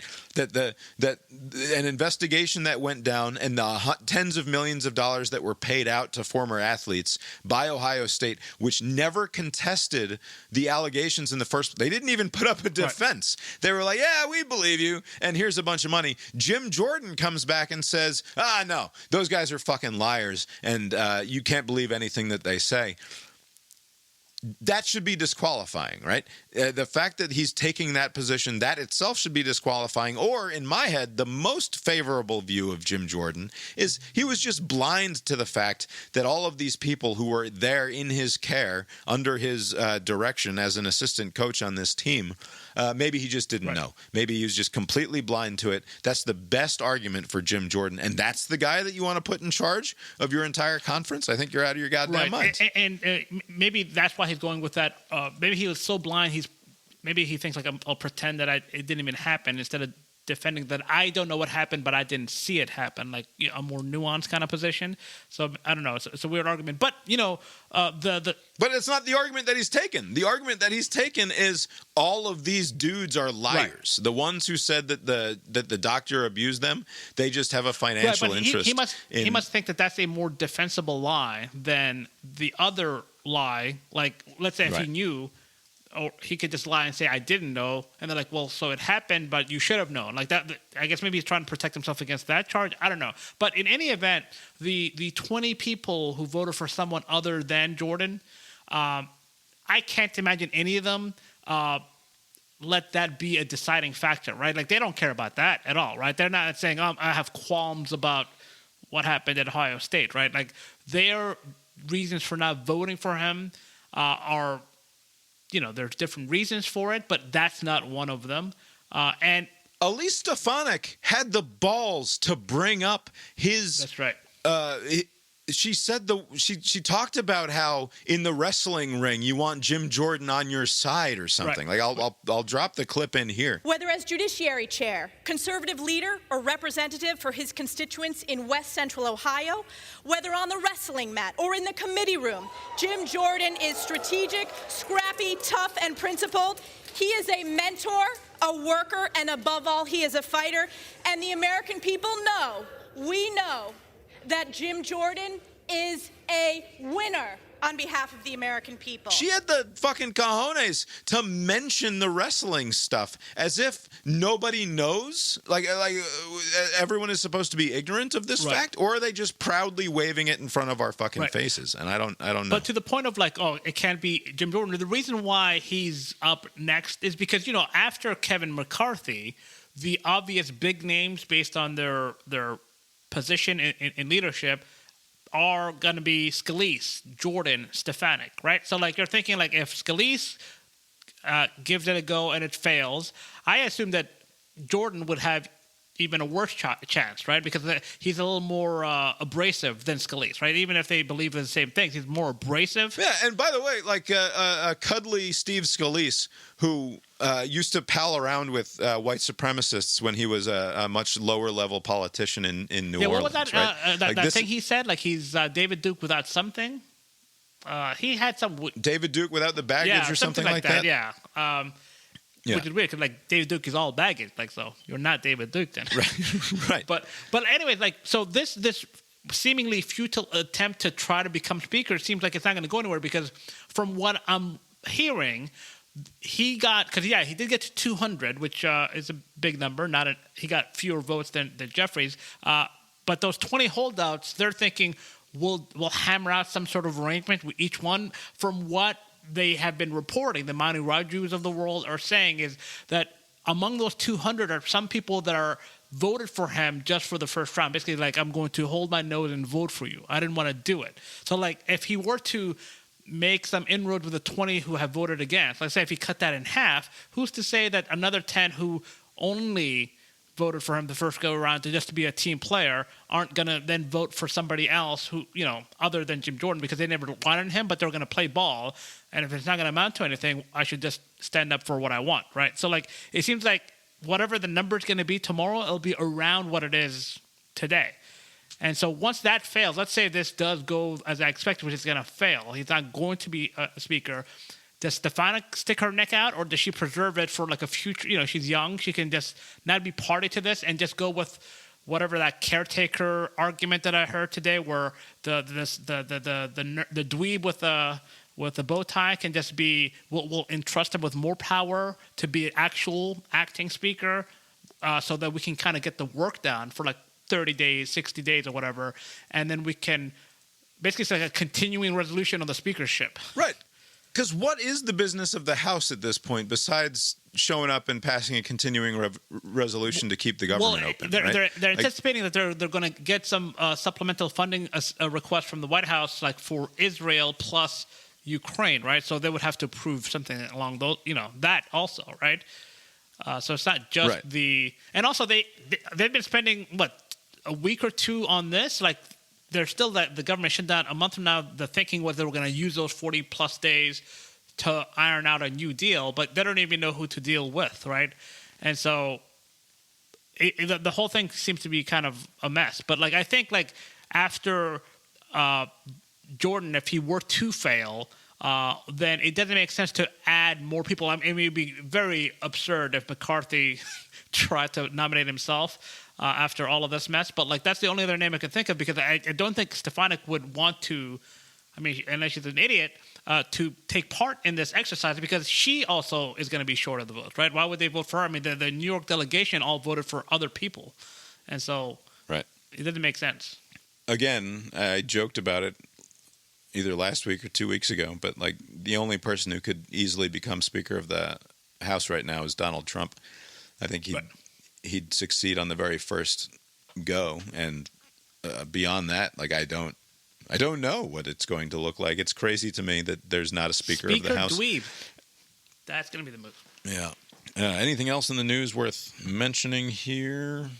I could read you. Did you see what Tua said about Israel?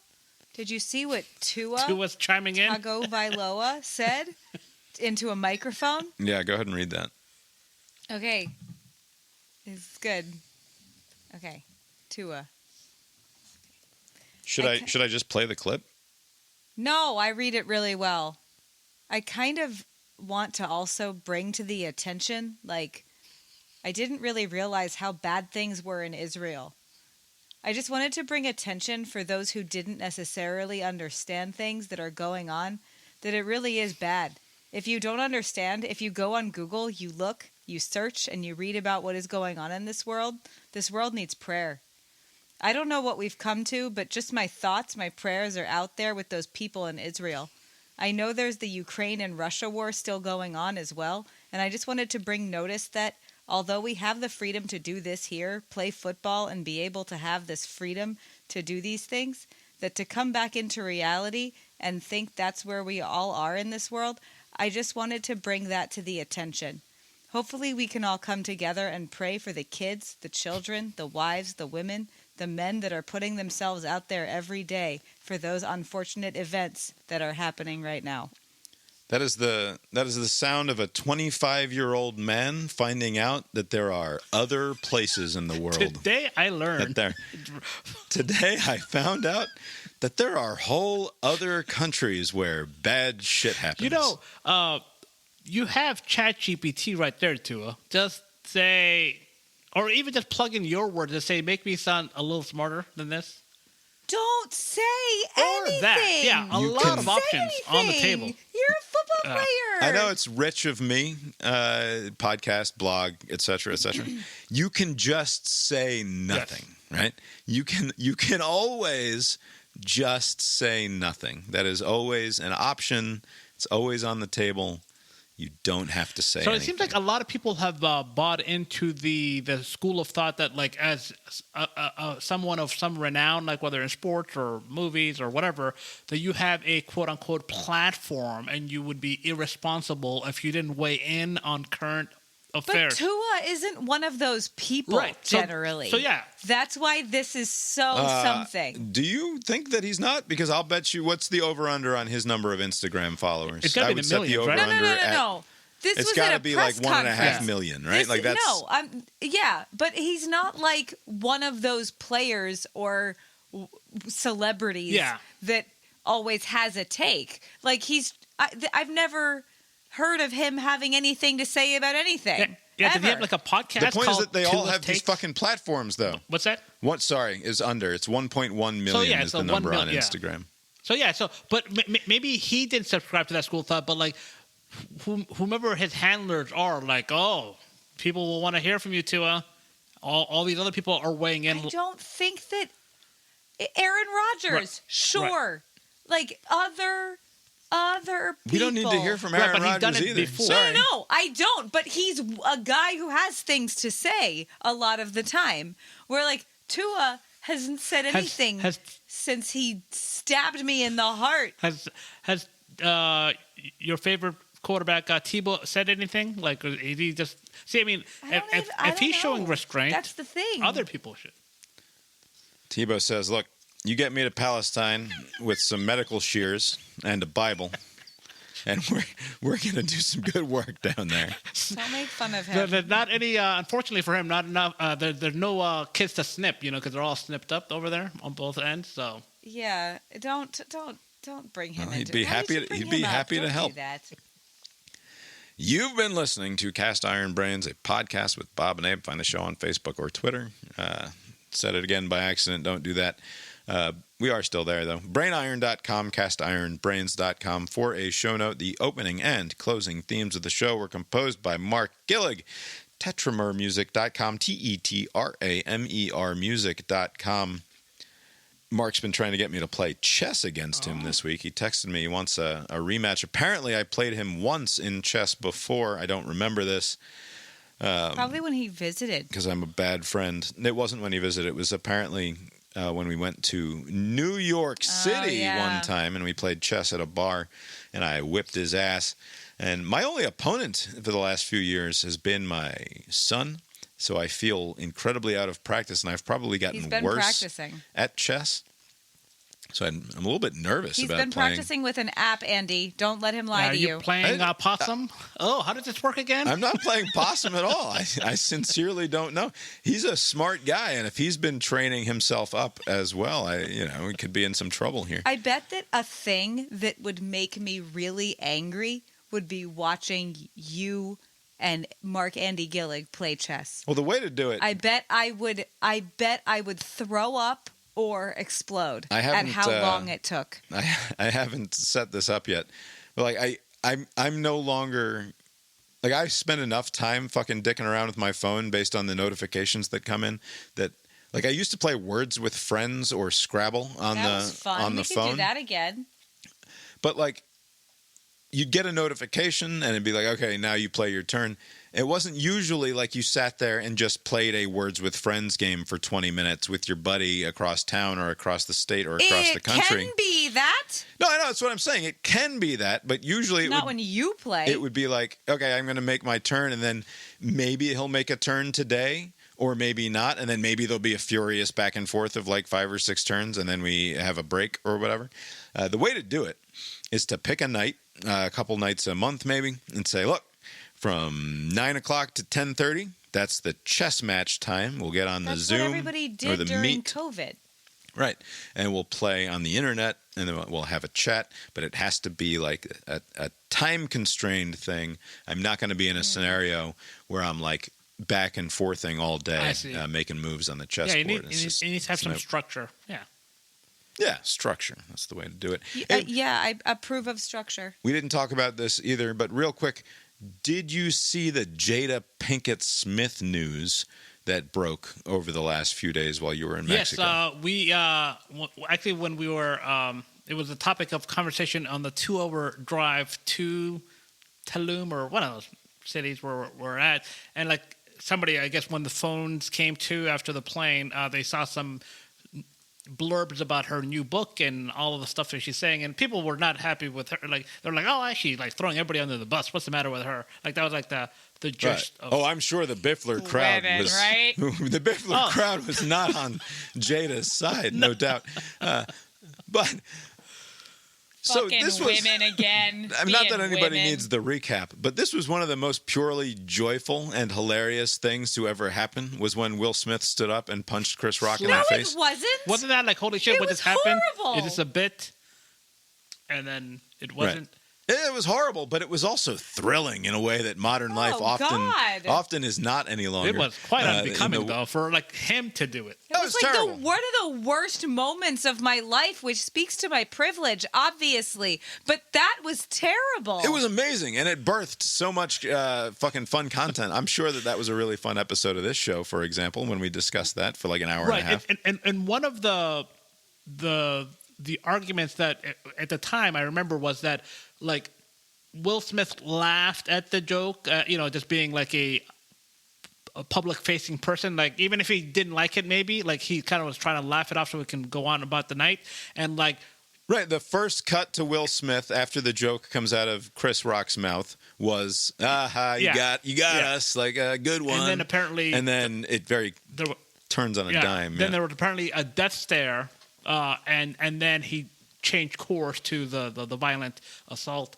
And now the story is that she wasn't for that, and they were never actually married during the time that this Oscar slap happened. Like it was like what was all? But it's weirder than that, Abe. It's way weirder than the fact that they were separated by the time that the slap happened, because their public performance of couplehood and the troubles in their relationship go back many years, right? Like almost a half decade or more of him going on her talk show and like suffering through this conversation about her sleeping with other dudes while they're married, right? Like the point of the whole conversation is we are a married couple, and I had to come to terms with the fact that my wife was getting various degrees of handsy and whatever.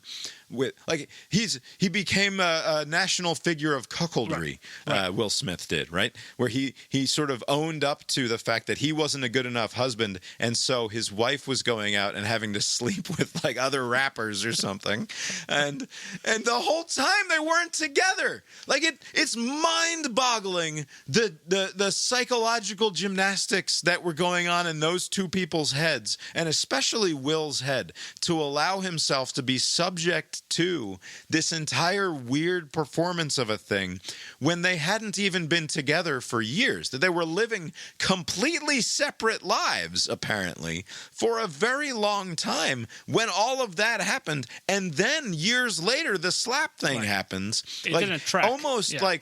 Almost like you could argue like he's been driven fucking insane by having to publicly perform this idea of couplehood and marriage. And like, of course he fucking snapped. This crazy fucking shit's been going on in his life for the last decade. Right. After talking it through with the Biffler crew, the considered opinion of some of the crew was that this. Abe, if only you assholes had a goddamn podcast where you discuss such matters at gross and misogynistic length, right? Like, if only you traveled internationally with the ability to record the thoughts of you and your boys in order for, like, me and one restaurateur, entrepreneur in the greater Atlanta area to listen to. Right. If only that were the case. And the equipment was there. We just didn't get to it. But the opinion, the prevailing thought is that this must be an arrangement of like she's acting as a beard for Will, and she had that on him, and he is scared of information coming out of her mouth about that. Like, basically, like, that it is a totally irresponsible conclusion to reach, of course, but that Will Smith is, like, gay, and she is covering up by being, I'm going to pretend we're married. Why is it that all of the Scientology weirdos, why is there always seem to be some sort of closeted thing going on in the conspiracy theories around them, right? Like, why is that always the That is go-to true. for these sorts of things? Because I've heard about Travolta being a secret Yes. gay. I've heard Cruise. about Tom Cruise, of course, for years being a secret gay. That is true. And now Will Smith, too, apparently. I would like to raise and have my objection noted that you gave the prevailing thoughts of the Biffler crew regarding a situation that involves a strong woman, and you did not include the phrase or word bitches or bitches be or anything along those lines, which means that you did not, in fact, give us the true prevailing thoughts of the Biffler crew. That is my recollection. It's been a few days. For the record. It's been a few days. Yeah. All right.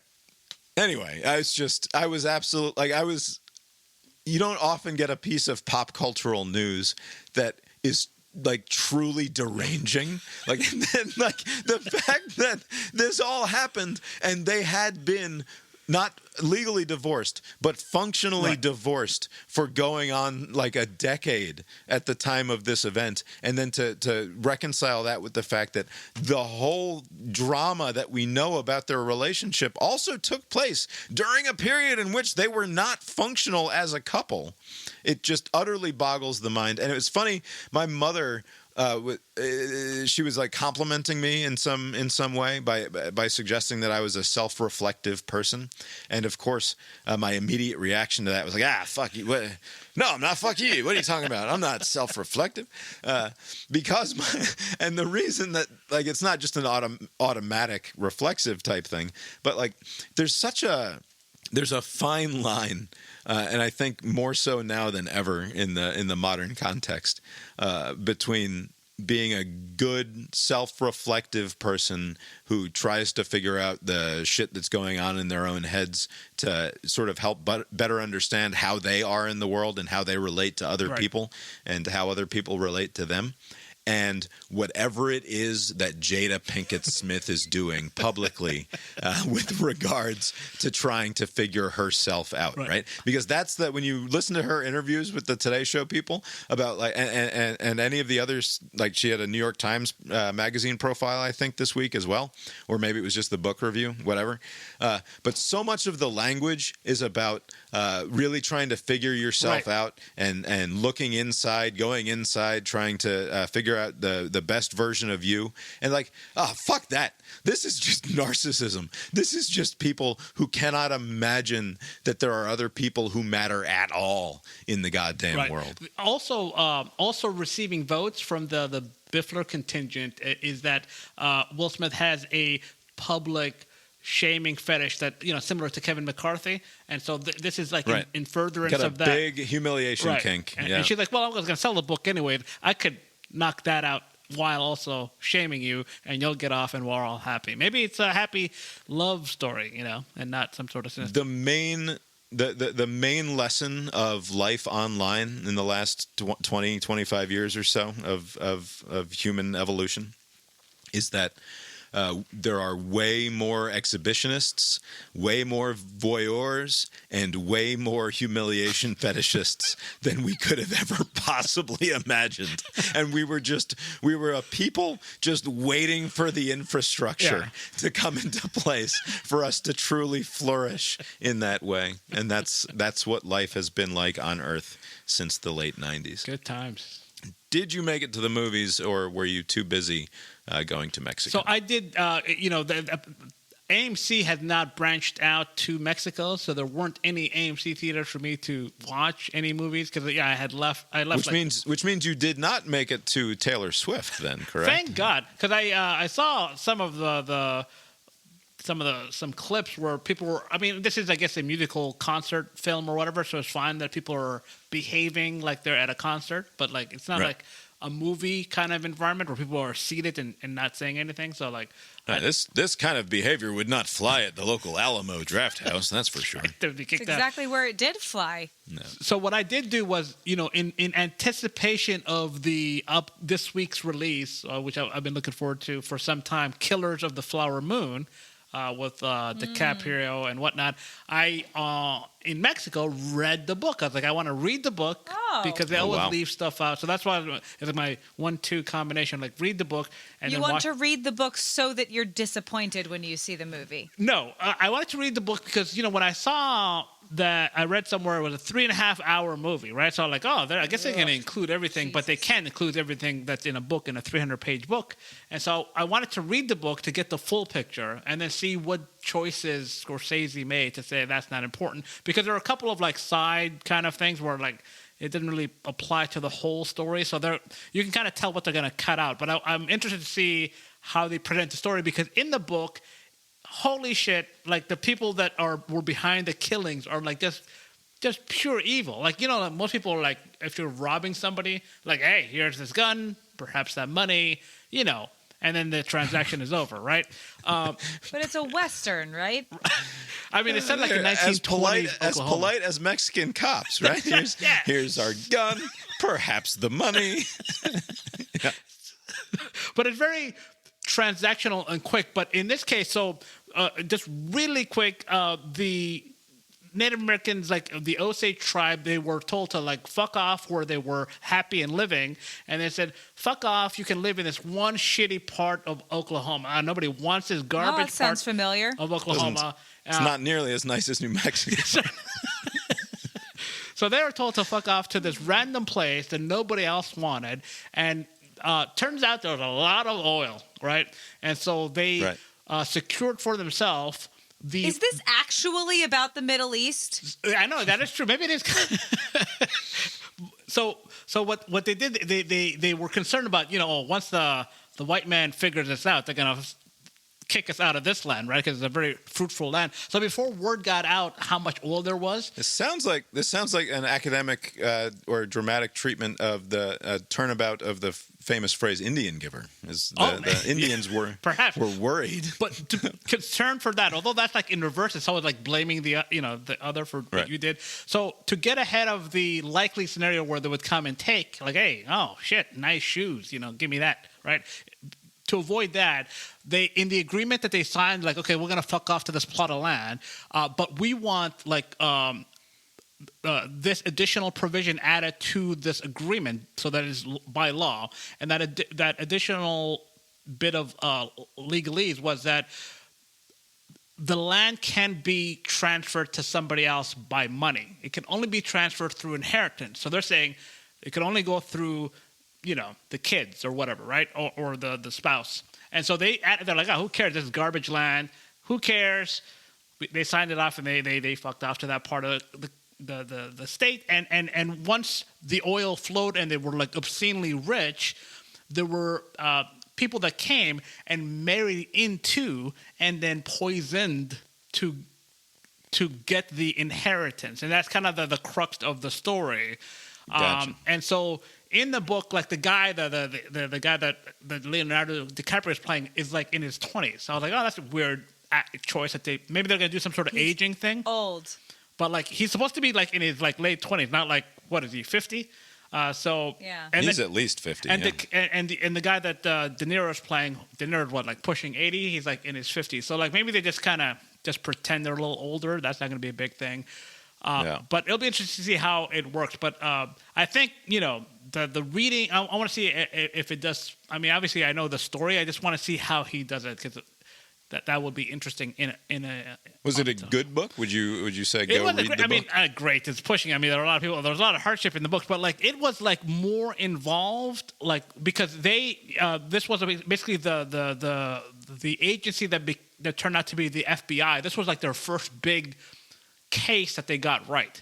And so like Jada Hoover kind of plays a role, and the guy that Jesse Plemons is going to play in the movie was like this cowboy guy who like figured it out. Like he was kind of like he's the guy that kind of figures it out, because they did a very good job of poisoning. They would like take their insulin shots. I mean, I'll take your word for it, but Jesse Plemons does not have the face of anyone who's ever figured anything out. He's just got one of those faces that's a guy where everything is new to him every time he hears it. He did, yeah, you're right. He did have that befuddled look. But this, the movie had been getting rave reviews, so maybe he did a good job in it. But like, it should be a good watch. I'll make sure there's a link in the show notes. But there was a piece on AV Club about Martin Scorsese because Scorsese has a few times talked about how it's a bummer what's happened with cinema in the last few years. He's a big comic book movie fan, right? He's one of those. Right. And I don't use Twitter much anymore at all, but I commented on Twitter that I have a long-running theory that a few years ago, the AV Club was secretly folded back into The Onion as an elaborate, never-blinking satire of a social justice-y poptimist culture site. Because this is the kicker to this article. After talking about how all of Scorsese's movies are too long and stupid and nobody should care, at the very end of the article, this person writes, Scorsese is 80 years old, and it galls him to know that the Marvel films through Avengers Endgame represent a signature cultural event in the cinema of our time. When Marty is gone and an entire body of work steeped in the belief that toxic masculinity is the organizing principle of the cosmos is reassessed, it will be interesting to see if his highly personal oeuvre can stake the same claim. Did I say that with a straight face? Apparently, yes. The argument is that the culmination of the Marvel Cinematic Universe, Avengers Endgame, is going to endure in a way that Martin Scorsese's movies will not. They honestly think that the Doctor Strange guy is going to withstand the test of time, but Scorsese will not. Like, got to do the wizard hands. You're right. That can't. There's got to be like drinking game kind of article, like, let's see what kind of garbage I can post without anybody calling me out on it.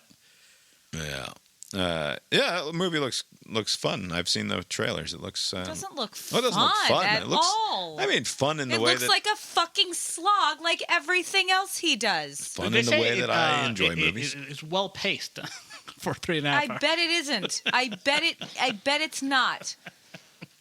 I bet it's a fucking slog. What did we do besides watch football? We watched Fish Called Wanda. We watched like the last 60% of A Fish Called Wanda because we were flipping around the channels looking for something to watch. How was that? We watched the Naked People show last week. We did. We finally got around to watching 2 episodes of Naked Dating show that you had watched, Abe. We talked about it, I thought. I don't think we did talk about it on the show. Yeah. Did we talk about it? I don't think I have anything to add to what Abe and I had previously said about that show before I saw it. You went to sleep. Okay. Well, have you never seen A Fish Called Wanda? John Cleese wrote and starred in it. Oh, it's so good. You need to see A Fish Called Wanda. You got to put that on the list, Abe. It's Kevin Kline. You don't need to know anything else. Kevin Kline's in it. Kevin Kline plays a dopey American. From John Cleese. Wild Wild West, Kevin Kline? Yes, that's the very same. It's funny that you went immediately to Wild Wild West because we're watching A Fish Called Wanda, and I said, man, we didn't get enough Kevin Kline in his prime through the years. Like, he didn't get enough work in film. I assume that he did a lot of theatrical work, and the 2 that I mentioned were In and Out was great, and Dave was great, and that was the end of... And he was in that drama, too. And also... that I never saw. Back to the Future. Was that him or was that another guy? He was not. He was not in that movie. Not in him. Nope. Also, back Sophie's Choice. Sophie's Choice is a big Big Chill. Sure. The point, though, is that I didn't immediately go to Wild Wild West. Yeah, that's something. That is quite a reference. To be fair, the way that my associations work, we talked about Will Smith, and he was in that, and Yeah. That's the math. Do you know how much restraint I'm currently deploying to not start the beginning of that rap from that movie? Do you know? You don't need to do that. Do you know what it's taking You can start rapping for me to not do into that? a microphone. There's a microphone right there. Not- Just start going. Not gonna Spit do it. Okay. A Fish Called Wanda, John Cleese, Kevin Kline, Jamie Lee Curtis, a couple of other Monty Python regulars I are see in the here, movie 1988. also. So good. Okay, I'll give it a watch. One of the funniest movies I've ever seen. And we didn't even get to watch the whole thing, but great movie. Also, and this is just rude unnecessarily, Jamie Lee Curtis is one of these actresses or actors that I don't fully get it. Get Like, what, I don't- Bob? Any of it. She's not particularly great. She was a Like, Scream she's Queen, fine. wasn't she? Wasn't she good in that movie where, oh my God, I'm being chased by the hockey guy? That's what I mean, Halloween. though. Like, she's sort of a B-movie type of actress who's fine. Like, she she's good in is, right? I mean, so she did that, and then she did the True Lies movie. That's True Lies, yeah. But she's a very, I don't know. Her career surprises me. That's all I will just leave it at that. were you rooting against her for that Oscar that she won for Everything, Everywhere, All at Once? I mean, whatever. It's fine. Jamie Lee Curtis is fine. I forget that I brought it up. Why am I What else defending did we her do? so much? We just watched football. Wait, what did we do on Friday? This is the same thing you always do. Some besmirchment of a middle-aged white lady who might be slightly frumpier than most people. Abe comes storming to her defense. Did we watch football or baseball on Friday? What the fuck did we do on Friday? I don't know what we did on Friday. put We didn't do something much on. because you had to work on Saturday. I did. You played video games all night. Yes, yeah, I that's stayed right. up late playing video games. Lori went to bed. I had to work. used the on YouTube TV they have the just watch the key plays. So I was like, I'll maybe Yeah. watch the full Georgia game later, but I just wanted to see the big highlights. And boy, Sucked. That first drive, I was like, what the fuck? Like it's like Vanderbilt just scored with such ease. I was like, wow, that was Yeah. too easy. And then like Carson Beck threw like one of the worst like picks, well, almost pick six. Like he tackled them before he got out, but like he just kind of stared down and just threw it right to the guy. That was Abe, that was a bad pick. That was the second worst pick of the weekend because Jalen Hurts threw an interception that cost me my goddamn parlay at the end of the game the other day, and it was just brutal. And this is to the Browns, right? Without the massage rapist, right? It's a very weird weekend. Not the Browns. they were the Browns playing, played the 49ers. 49ers, sorry. I had a 3-leg parlay on the NFL early games. Miami Dolphins, San Francisco 49ers, and the Minnesota Vikings. The 49ers lost on a field goal at the end of the goddamn game. Completely unacceptable. And then my other parlay of the day was this is 7 legs, all right? And this was all not against the spread. This was just money line stuff, all right? I took the Jags over the Colts. Check. Took the Bengals over the Seahawks. Check. Took the Raiders over the Patriots. Check. Took the Lions over the Bucks. Check. Took the Rams over the Cardinals. Check. And we get to Jalen Hurts and the goddamn Eagles against the New York Jets. What should have been the easiest win of the day out of all of the games that I just went through and listed. And Jalen Hurts, with his team up by 2 in the last 4 minutes of the game or something, throws one of the worst picks I've ever seen. There's obvious this guy is completely covered. He's thrown off of his back foot, and it just goes directly to the fucking Jet guy who runs it back, and they score a touchdown on the very next play, and they lost to the fucking Jets. The next one was the Bills and the Giants, and I took the Bills over the Giants.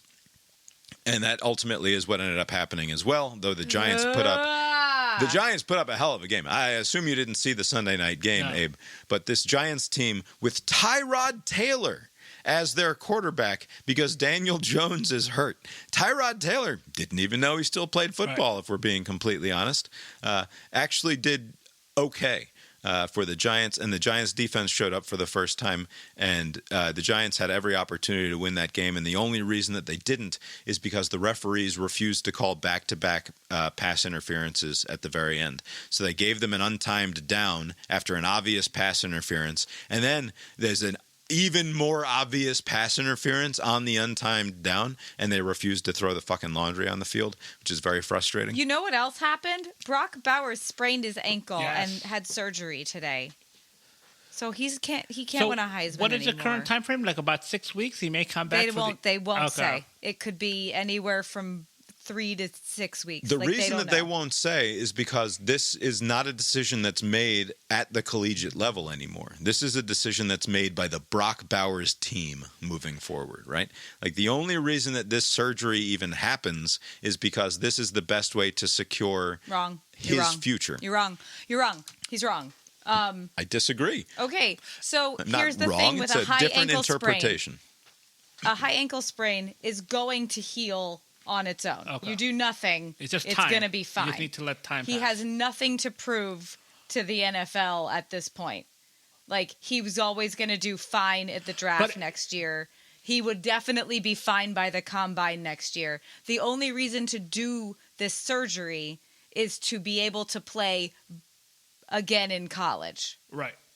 That's the You mean only reason this, to this do season, right? Because he's gone after this, I assume, right? He's not going to come it. back. I mean, that's a good. So- There's good no way guess. that Brock Bowers comes back to play football at the University Yeah, of Georgia. that would be stupid. He shouldn't do Right. that. So But like, to Bob's point, like, are you saying that because of what happened with JT Daniels, where whatever the medical staff for Georgia said, he had his own apparatus, and then they made decisions separate from that, right? So he got cleared. Yes, this is a feature of college football now. That these decisions are not being made by the schools and the schools' medical personnel.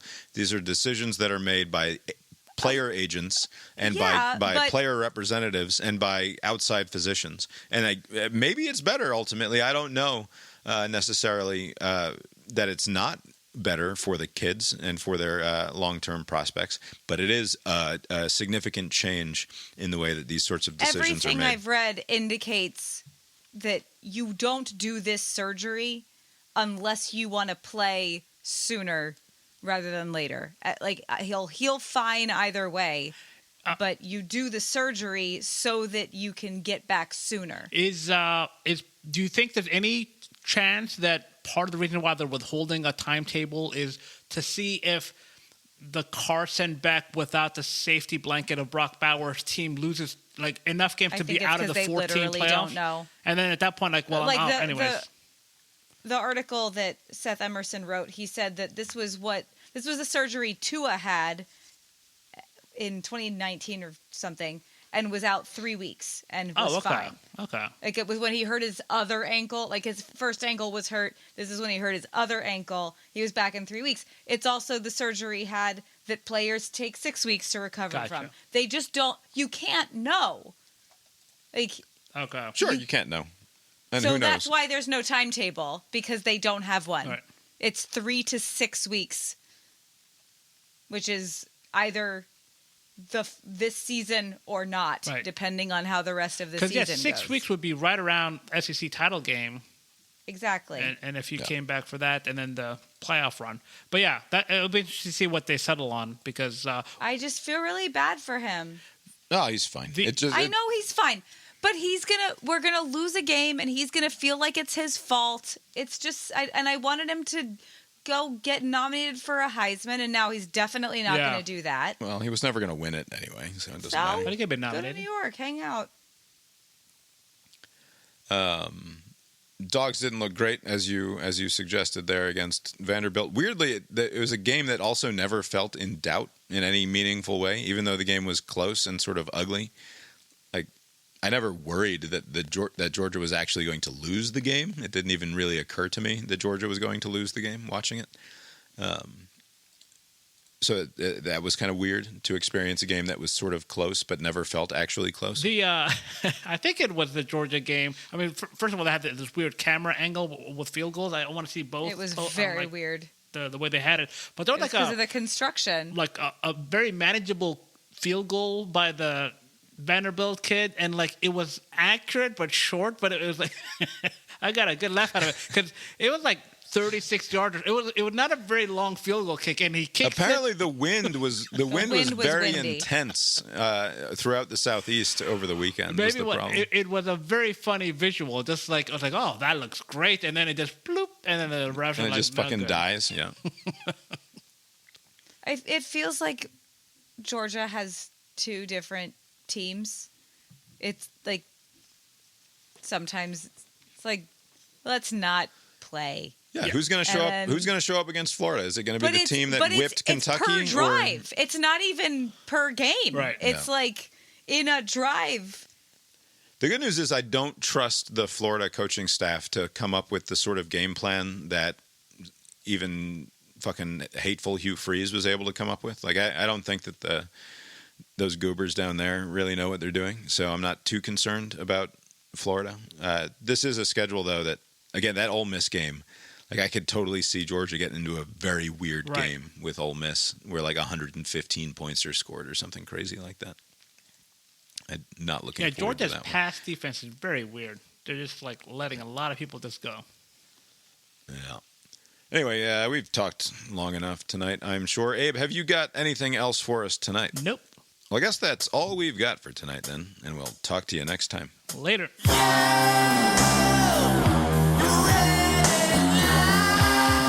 Announced that they are going to do 7 years of software updates for this phone. And so I got it in the hopes, because first of all, there's no excitement whatsoever with getting a new phone anymore. To me, it's the exact same thing. Right. Like, it's getting to that point, right? There's no big difference. The difference is that this one is like, I don't have to think about it very much anymore because I don't have to worry about the battery. And it's also a little snappier than the old phones, right? I mean, sure, it's quicker, it's faster, and but like whatever. Like, what are we talking about here? Like, how fast does it pull up a podcast, or does it pull up my workout app? Like, it doesn't fucking matter, right? That's right. And yeah, maybe the pictures look better, I guess. I don't fucking know. We'll see. But the appeal is like, we're going to do 7 years of software updates for this phone. I would love to keep this phone for 5 years. That's like the ultimate dream is, can I keep this phone for 5 years? They've promised 7 years of software updates, but will the battery fucking be worth a shit 18 months from now is sort of the only question. And like, until they figure that shit out, like, they can promise me that they're going to update the fucking phone for 7 years, but it's not going to fucking matter if I can only get 8 hours of use out of it. Right. That's why I found when I read the 7 years, I thought there was like an ingenious scheme, because it's not something they're ever going to have to uphold because of the planned obsolescence with all these phones. They're designed. I mean, my phone. So I'm on the 12. This is the year 3. I'm trying to get it to 4. Like 4 would be a good number, but I won't make it to 4. This phone is kind of like, the battery issue is becoming. It's not an issue, but I can see in the early months of 24, it's going to be a pain in the ass, right? Right. So like, there was no way this phone was going to make it 7 years, even if they offered 7 years. For me, if I'm you with an old iPhone, I would be excited to switch this year because they finally go to USB-C, and that's enough for me. Go ahead. Then, you're Sign thinking, me up. that's enough because you have a lot of USB-C stuff. I have a lot of Lightning, garbage Apple stuff. So like, I have to get rid of those things. I have like one USB-C cord for the people that come visit with their Androids. Right. But everything else is the thing. So like, it would be not a big obstacle, but it's something that I have to deal with. If they would just make it so that you could replace the battery without a lot of drama, That would be great. I used to have the dream of the modular phone where it's like you replace the camera, you replace the screen, you replace the fucking whatever else comes. It'd be like that ship of yours. Like, is that actually still your same phone? Right, ship of the phone of Theseus. That would be the ideal. If they would just do it with the fucking battery, then I wouldn't have to buy a new phone for 10 fucking years, I don't think. Like, it would be fine. We're arguing right to repair laws, so like we're some ways away. Right. Anyway, that's my exciting news. I got a new fucking good. Enjoy phone. Yeah. Good night. Good night. The proceeding was created with 100% human content.